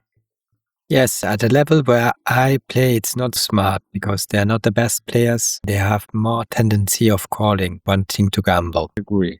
However, the great thing in poker is just because one move doesn't work, that might make some other move more effective. If we look at those 2 other reasons here, which seems to be made more effective in your level where you're playing? It's much better to make the pot bigger. Exactly. It's much better to make the pot bigger. These types of things actually are true mostly. If you see some Daniel Negreanu's best players in the world playing, it's very tough to make the pot bigger sometimes. To make everyone fold can be easier there. Making the pot bigger, that's a move that should work quite well. I have one more question here, which is, if we wanted to use the biggest sizing for this one, where could we use the smallest sizing? Well, if you want to fold out some opponents, they already have a lot of pressure. Maybe we can. We are on the bubble, close to entering the bubble. Then they should be very hesitant. Maybe if you go for a small bet of 2 big blinds, they will fold. But 2 big blinds wouldn't be when re-raising. That would be just the initial raise. When we think of re-raising, that means the players already showed the initial interest. So looking for was that when you want to make the pot bigger, actually that's where it would make the most sense to actually go the smallest, which might seem counterintuitive. If we have a good hand, we want to make the pot bigger. Why not go as big as possible? Yeah? Because then they will just fold. Exactly, which would be this one, which we wouldn't want. That actually doesn't help to make the pot bigger. We should add it here somewhere that to make the pot bigger, we cannot size so large that they will fold, because that will not make the pot bigger. It's this type of thing where you have aces. Of course, you want to be greedy, you want to make a huge bet. You also should think about how you should place the bet so that the other player won't be folded out. If you remember this thing we talked about before, then the more chips there are to play for, the bigger you would usually go. If you only have 10 big blinds, someone raised 3 big blinds, actually you could just raise to something like 5 big blinds. Just a very mini raise if you wanted to make the pot bigger. Try to make it so it would be almost impossible for them to fold. It was 3 big blinds, now it's 5 big blinds. And the total's just 10. In terms of total, that's already half of the total. That's a big amount. In terms of re-raise, that's not a 3 times raise. That's not even a 2 times raise. That's just slightly making it large. That is fine if you have just 10 big blinds, because it's still making a big step towards all in. It's still almost half the way all in. If this makes the opponent continue, just going all in for 10 big blind makes the opponent fold, then if you want to make the pot bigger, then actually it's better then to go smaller than to go for all the chips there. Yes, I agree. I have to say here, it doesn't work against very strong players, because very strong players actually know this trick. They might be more scared even of a small raise. They might, if they know their opponent's doing this move, sometimes it can appear stronger, a smaller raise, than a bigger raise, if you know this opponent's trying to make this play on you. I know there's been times when I try to make it look like a bluff because I have a lot of respect for my opponent. And then I try to make it like the opposite. I try to make it counterintuitive. That's something you don't have to worry about for a while until you get to become one of the best poker players. In general, this works super good. That if you just try to raise, here's the thing, you're not trying to raise small, you're just trying for the opponent to not fold. That is the key thing. It just ends up being a small raise. However, if you have 100 big blinds, if you remember what I talked about, how the pot grows, that's where I wouldn't recommend to go so small. Let's say you did raise 5 big blinds. You want 2 extra big blinds there. That's still very slow. With 100 big blinds, you're trying to win 100 big blinds, hopefully, not to win 2 big blinds or 5 big blinds. At that moment, it's very much better to go with the 3 times raise, which you already mentioned. Even if it brings a few more folds, going bigger, it will create way more all-in pots than going a little bit smaller or very small. Overall, this sort of trickery makes more sense if you have just very little chips to play for. Sometimes you could even not re-raise or just start trapping, right? Which sometimes opponents do, that they just call with their aces. That's usually better play if you have very little chips to play for. If you have a lot of chips, you should remember that there's pressure to grow the pot. Does that make some sense? Yes, I agree, Norman. The folding out some opponents squeezing, that's a bit of a tricky one. It's a bit of in the middle, where we don't have a clear objective to make the pot bigger or to get folds. We have just the objective to have less opponents, which should mean that we have better chances of winning if there's less opponents. But usually you would still see quite large raises here because the reward is so big. You could go smaller if there's a bubble pressure. Sometimes it won't be so much to make some people fold. That was pretty good for the main things of re-raising. Let's talk a little bit about the re-raise sizings, because you already had something you said 3 times. Actually, the conventional re-raise sizing is as follows. First, you would determine if you are in position or out of position. Do you know how to determine that? If I'm last to act, I'm in position. If not, I'm always out of position. It's meant here in position. What's the most in position? When would you're always in position? On what position? If I'm on the big blind. Poker is played in 4 streets: pre-flop, flop, turn, and river. On which streets would you be in position in big blind? turn, and river. You're mixing up the terms here of the button and the big blind. Is it pre-flop that I'm last to act on the big blind? Then it's the button. It's on the flop, turn, and river. That's when I'm in position.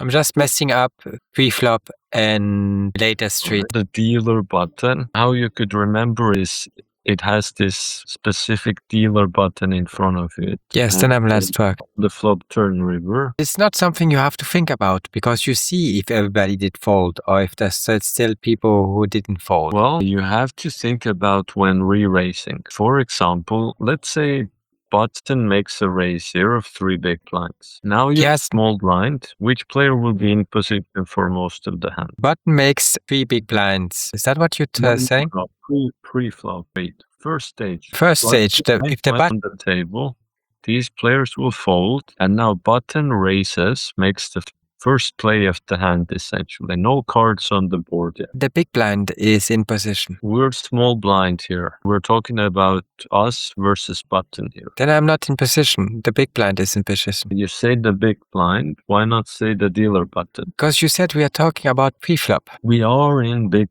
pre-flop.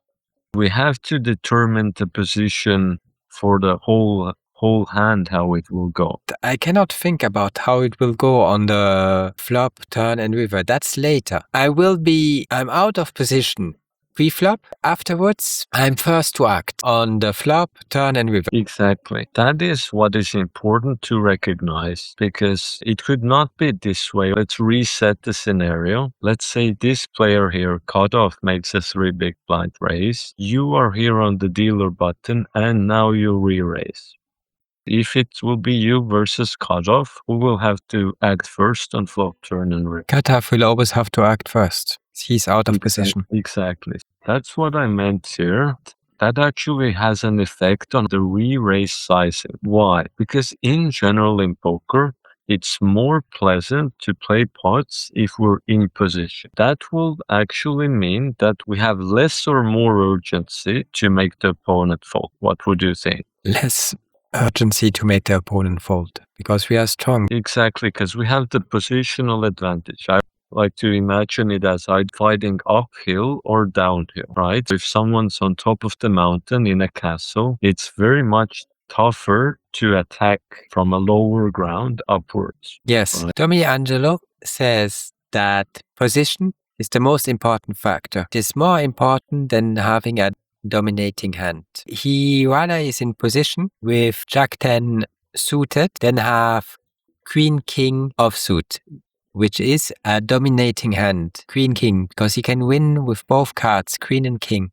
He still would prefer to be in position. Where position matters more is if there's a lot of big blinds. If you start the hand with 100 big blinds, 70 big blinds, that's where position matters more.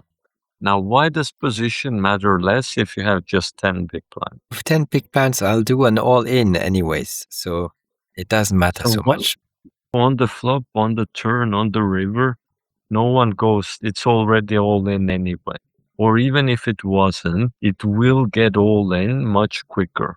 Position matters more with deeper stacks. What you said about Tommy Angelo, he's mostly a cash game player who plays with deep stacks, which means the hands have a long time. They go usually to flop, they go to turn, they go to river. Then if you're all those streets fighting uphill and out of position, that's very tough because opponent will see every new card, what you do first. If you like the card, if you don't like, how big you bet, it's very difficult there. If Tommy Angelo played 10 big blind poker, then he would more want to just have a good card than bad card. I agree. I would say, to me, still, it's not absolute. How he said Jack 10 and King Queen, or how you said it, that's nice. If you say, would you have aces out of position or 7-2 in position, then position's not so strong to overcome any card. I agree. You're correct, Norman. Thank you for pointing out the difference between big stack and small stack, and also the kind of game we are playing, if we are in a tournament or in a cash game. In a cash game, you say people see more streets than in a tournament. Is that what you're saying? Yes, essentially, hands finish on the river way more often. In a tournament, way more all-ins, pre-flop on the flop on the turn. That will reduce the positional advantage of the dealer. But Why do we see more hands? Why more hands see the cash game? because it just takes a longer time to get all the chips into the pot. You start with 100 big blinds. Then if it doesn't go your way, the cash game, you end up with 30, 20, and then 10 big blinds, don't you? Actually, in cash game, it's very common for people to rebuy chips onto the table. Even if they still have some chips left? Yes, exactly. Yes, it's very common, actually. I didn't know that. Thank you, Norman. Because people like winning big pots there. If they just have 10 big blinds, it would be so tough for them to imagine to get back to 100. They rather put another 100 on risk, hope to win 100 in a big pot, than to win 10 times 10. In that case, that makes it more dangerous, doesn't it? Then you should use a stop loss, because there should be a moment where you stop just putting more big blinds on the table if you're not playing well. Yes, it puts more pressure on one hand. If you make a big mistake, it can be very punishing in a cash game, exactly. That explains to you why in that video he mentioned the 3-buy stop loss, right? Because that could be already a big amount for that player. That could be 300 big blinds that he's lost. It makes all sense now. Thank you, Norman. Great. Back to the sizing. If you're in position, usually you would size a little bit smaller, and out of position a little bit bigger. It's this sort of putting more work into getting the fold. Actually, the 3x you said is most commonly a size you would use in position. Out of position, you don't use something like 4x or 5x. That's the tension in poker. The thing with sizing is you have to think if the sizing serves your purpose. Whatever reason you had to re-raise, if you wanted to fold some players out, if you wanted to make the pot bigger, if you wanted to make everyone fold, then it's one thing to do what is the convention and common. If you feel like 3x, which could still be if they go 2 big blinds, what's 3x then? 3x would be 6 big blinds. If that already seems that's going to be scary for the opponent and he will fold, then you don't have to go these bigger sizings. These are the most common sizes actually used here. If you re-raise 2 big blinds 5x, then that would be 10 big blinds. But often if your opponent really likes seeing the flop, it feels that that's what's necessary.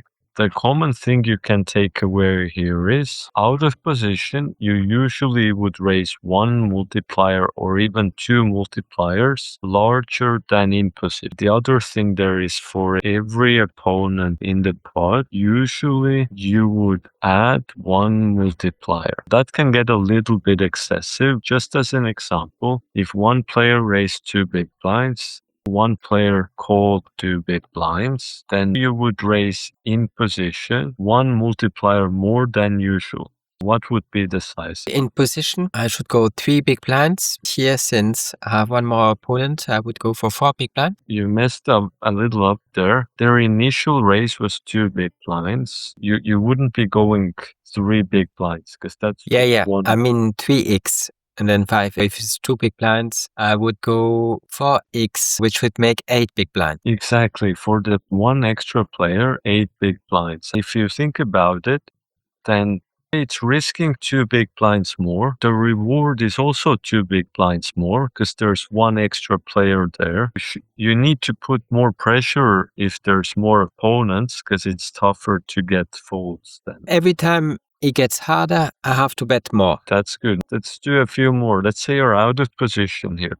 There was 2 big blinds, call of 2 big blinds. You're out of position, let's say you're in the small blind, what sizing could make sense here? I have the worst position on the table. Which multiplier here with one more player here? I already should go for 5 big blinds, 5x. More, it will put me to 6x. It would be 12 big blinds. Yes. That would be a pretty good size. The point of that is that should lead to more folds, which if you're out of position in an uphill battle where you have to go first every flop, turn, and river, hopefully this would give you those extra folds by putting more pressure on players. The funny thing is that you are teaching me that the small blind is the worst position I can have on the flop, turn, and river. Yes. But you also give me a chart where I have to call much wider when I'm on the small blind and they only put 1 or 2 big blinds on the table.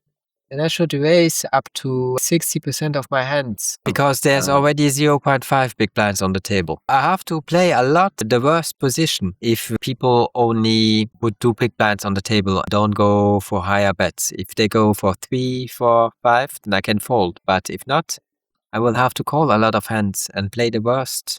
And just because there's 0.5 already on the table. That's exactly that. We can talk deeper about it next lesson, but that 0.5 is a pretty big discount if they only raise 2 big blinds. 0.5 is 25% of that. Imagine some you want to buy, it has 25% discount. You'd be more willing to continue for that. That is the reason. Certainly, you are right in what you say. It's still a difficult position to play, even with that in mind there. There's some other details there why we would raise 60%, for example, against the big blind. It's a tricky position. It's a position you want to defend. Reason to defend is if you wouldn't defend, then the dealer button could start to just raise everything. He could do something that's called stealing or bullying. He could just raise, just win these chips every time with very crappy hands. Some players actually do that.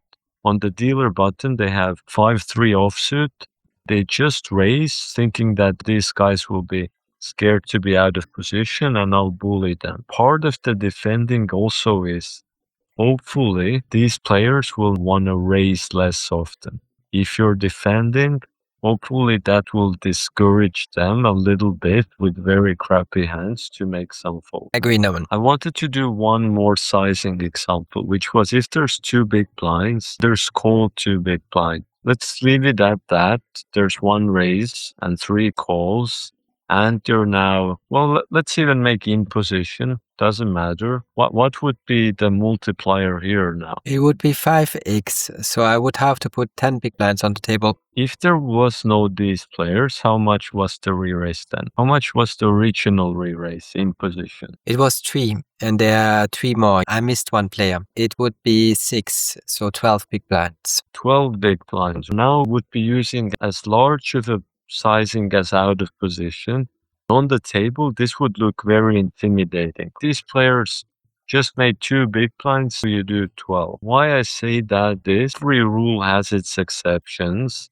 This rule of adding a multiplier works very good if there's 1 extra player. Then you add 2 big blinds more. Once there's too many players, at some point you could say that the sizing gets excessive.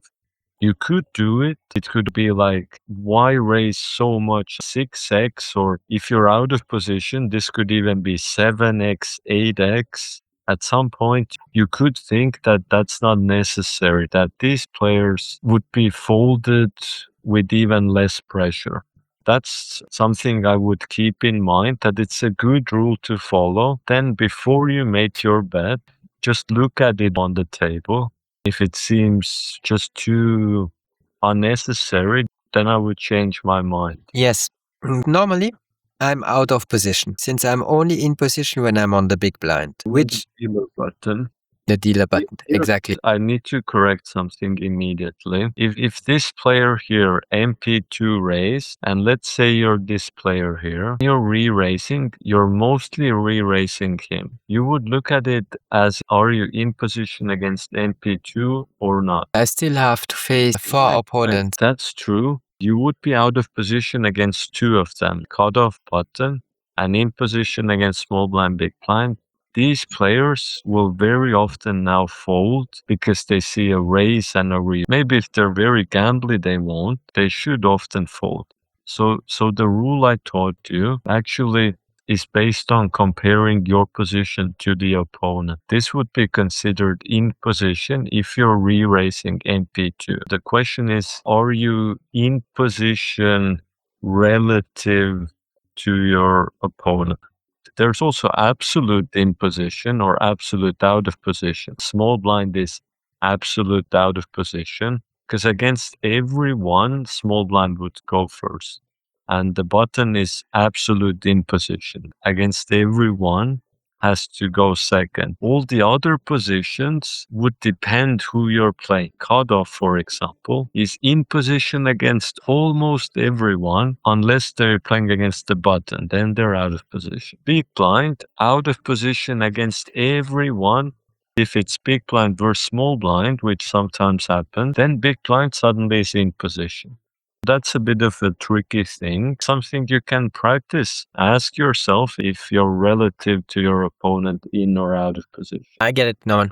Thank you. So unless I'm in position relative to my opponent, I should make a bigger bet. If you have aces, maybe then you don't need to. Usually, even if you have a hand like ace queen, or if you have a hand like ace king, still quite risky out of position. Usually you would go bigger. The scenario we are talking about is if I'm under the gun, 2. Here you have a mistake. It's under the gun 2. They messed it up. How do they mess it up everywhere? It's incredible. I hope that you are not messing it up, Norman, because it's strange that they make so much mistakes. I try my best. I surely also make some mistakes. I hope you're not wrong. To me, it makes sense to put under the gun 1 there and under the gun 2 last. To me, that makes sense. The other way around, for me, it makes no sense. It's clearly a mistake. I'm under the gun 2. The real under the gun 2, not the one on this board. I'm out of position. I should be more aggressive because I will be out of position against everybody. Would you be re-raising or not re-raising? The idea is I'll just go for 2 big blinds. Under the gun, the guy that what you're pointing to, under the gun 2 on this board is re-raising me. He makes it 6, maybe. He makes 6. So I'm out of position. Out of position. If I go, how much should I go now? I should go for 5 big blinds. That's all. In that case, 6 times 5. That's huge. Actually, I have to stop you here because what you're getting into is called 4-betting or called re-raising. Because in the scenario, you make the first raise, he makes the 3-bet. Then he's in position. Do a 3x raise against you there, yes. He should do the 3x raise would be 6 big blinds he should put on the table. Exactly. Here's a question for you. Under the gun, you raise 2 big blinds. This player calls 2 big blinds. It's MP1. What should he do if he wants to re-raise? No, under the gun to call. Is he in or out of position again? He's in position. He should go for 4 big blinds. 1 more for under the gun 2 on this board. Flyer, not 4 big blinds, but 4 times. For everybody goes for 2. He should go for 4, which would make 8 big blinds. Very good. You're getting it. You just need to practice it a bit.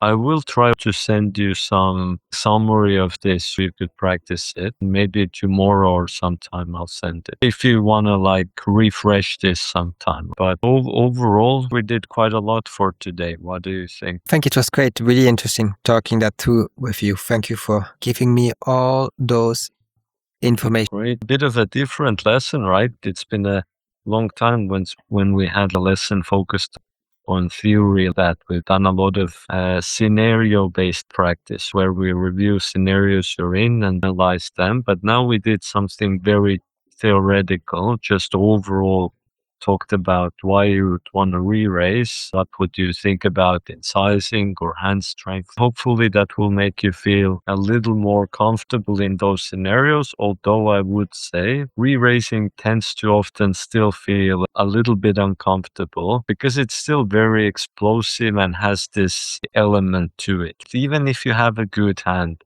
even if you made it all make sense, at least to me, even after all these years, it can still feel more of a risky way to approach a hand if it goes to re-racing. Yes, the issue is if he four-bets, then you have to fold. That could be another topic. The only good news you have with that is that shouldn't be happening too often. Usually when it happens, you would know they have a very strong hand. If it happens, then that's a test of a poker skill. You were talking about Tommy Angelo, talking about those small edges and differences.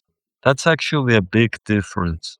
Newer players very often struggle with changing. 3-bet is going on a strong attack. To just fold, that is not easy mentally. Newer players usually don't fold after they made a 3-bet. They feel very attached to that big attack. Imagine you set a large army somewhere. Now you ask them to retreat. It might feel embarrassing for a lot of people or just something they're not very likely to do. People can fold if they make like a small army, then retreat that. To go with a 3-bet, a strong attack, then to just surrender essentially that scenario. That can be a big separator. There's not so many people who can do this. I agree.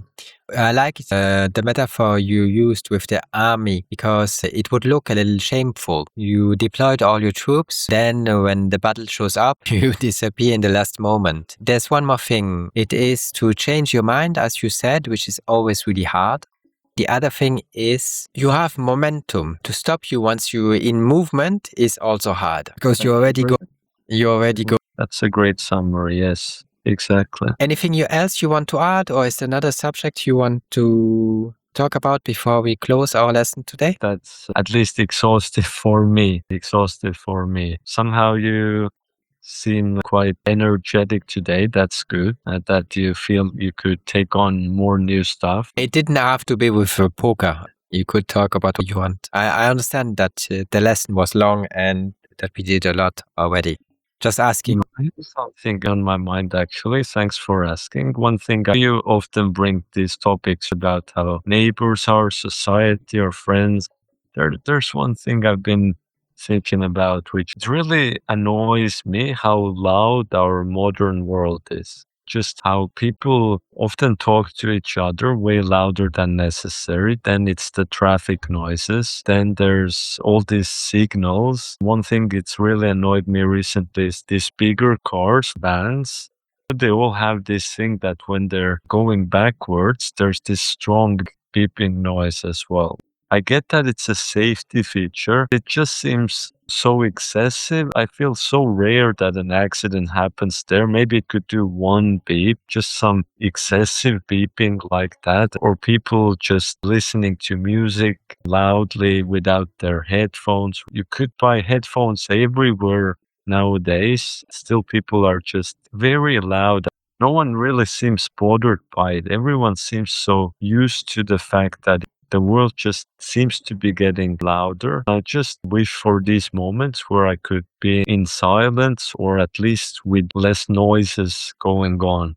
I don't really understand why no one is bothered by it. People. If anything, to me, it actually seems that most people enjoy it. And most people hate when it gets silent or quiet, that they always want there to be a TV in the background or radio. If they're driving in a car, always there has to be loud music or all these things. It's not like I cannot enjoy these things time to time. Have a listen to an album or some nice music or watch a movie. Let's say you go to a racetrack, you listen to the cars going loud, or going to a concert.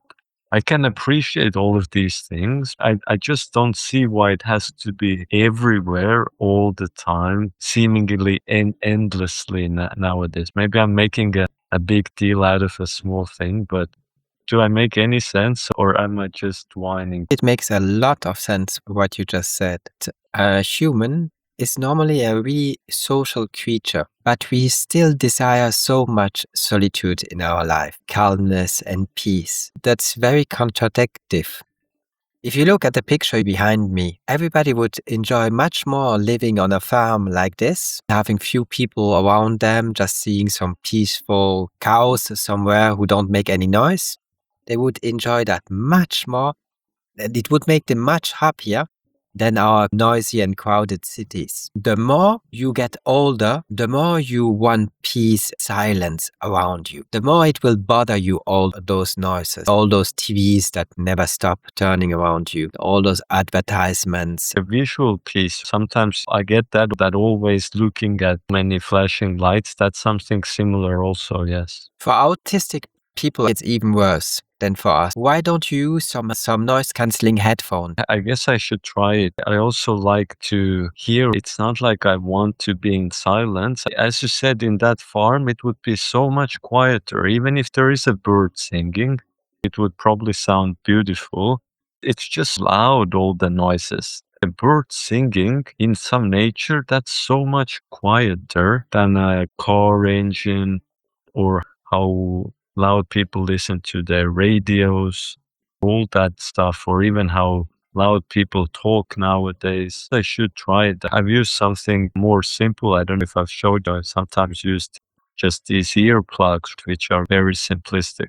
I haven't tried the noise cancelling headphones. I could enjoy them. I have open-eared headphones in my ears. I can still hear all the noise around me. If I go in town, I will use my noise-cancelling headphones. I use mostly those because they don't interfere with my glasses. They are less strong as the big ones, but they don't interfere with my glasses. There will be one more technology, but still not really available and still expensive. But in the future, there will be a technology where you can sit in a very crowded place like a concert. It will put down a lot the music of the concert. You will still hear very clearly the person you are talking to. It can selectively tune out music, for example, but still make sure that you will hear clearly the person you are talking to. But that technology, it exists. It's not really available. It's the first generation. It's not perfect. In the future, it will be nice to have. You cannot change the city around us unless you want to go live on a farm. You cannot change the noise or tell them to make less noise, being less annoying. There's nothing you can do about that. You can learn to adapt. Since it is annoying you, it's like feeling a small tilt. You should work on that. Find a way to manage it as well as possible. I don't think it's a waste of time thinking about those things. I think a lot about those things. I feel like you, exactly like you on those subjects. You're not alone. People, why do they like so much distraction and noise around them? Because they don't know how to act when they're in solitude. They don't know what to do with their own thoughts, how to have some discipline, make something out of the day if there are not so many constant distraction around them. For them, it's hard to live in silence. They put all that noise to cover it. It's a bit sad, your answer. It was very solution-oriented, right? That it's stoic in this way, that just to accept what you cannot change, then what is the best solution you can find for it? I can unfortunately not tell the city to be more quiet. I can at least protect myself a little bit from it for my own mental clarity. Because sometimes the last thing you said of why people don't like it, why they like it being noisy, because they're not used to solitude. I often find it the other way, that if it's too noisy, figuratively, it's like I can't even think anymore because it's too loud. The noises or sounds are disrupting my ability to have some calmness or some own space in there as well. It's so immersive in this way. You're constantly distracted by all stuff that goes on. It's good practical advice which you give, how to give yourself a bit more of that space. I appreciate that. If you want a peaceful life, having a peaceful environment will help. It doesn't guarantee that, because it could be the most peaceful thing you can imagine, and you could still suffer a lot because of all your passion, all your desires and all that. But it helps. Look at how lucky you are already. Because at your place, it is quiet. At my place, it is quiet. The only thing I hear is you. On top of that, you don't have to expose yourself to all that noise all the time. You don't have to search it. You don't have to go to a concert. You don't have to go to the most noisy restaurant. You can just live for yourself, enjoy your time, decide with who you want to interact and who you're not so much interested in interacting with.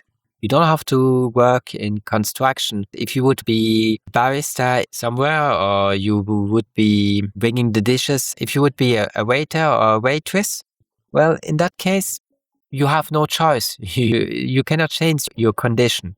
In your case, you're already so lucky that you are not exposed to it constantly. What makes it sad is often when I meet some friends or family who I'd like to be around, I can find it difficult to deal with the fact that they want to listen to loud music also, or have a TV in the background. I could communicate that to them. It's really hard to change their behavior. In that case, if we get that technology I was talking about, you could turn down with it the noise of the TV, hear them very clearly. That would be nice. We should get that in 1, 2, or 5 years. You're young enough to see that day. That might help you a lot. If you try to tell them turn off the TV, for them it's strange. It's hard to make them do that. I perfectly get it, Norman. Great. Choose your friend wisely, then they won't have a TV running all day. Yes, exactly. Take care, Norman. I really enjoyed our discussion, and I'm glad and already looking forward to it to see you next week. Thanks a lot for everything. Take care. Bye-bye. Stay healthy there in the winter. I do my best. The long fasting I do nearly every day. I never stopped.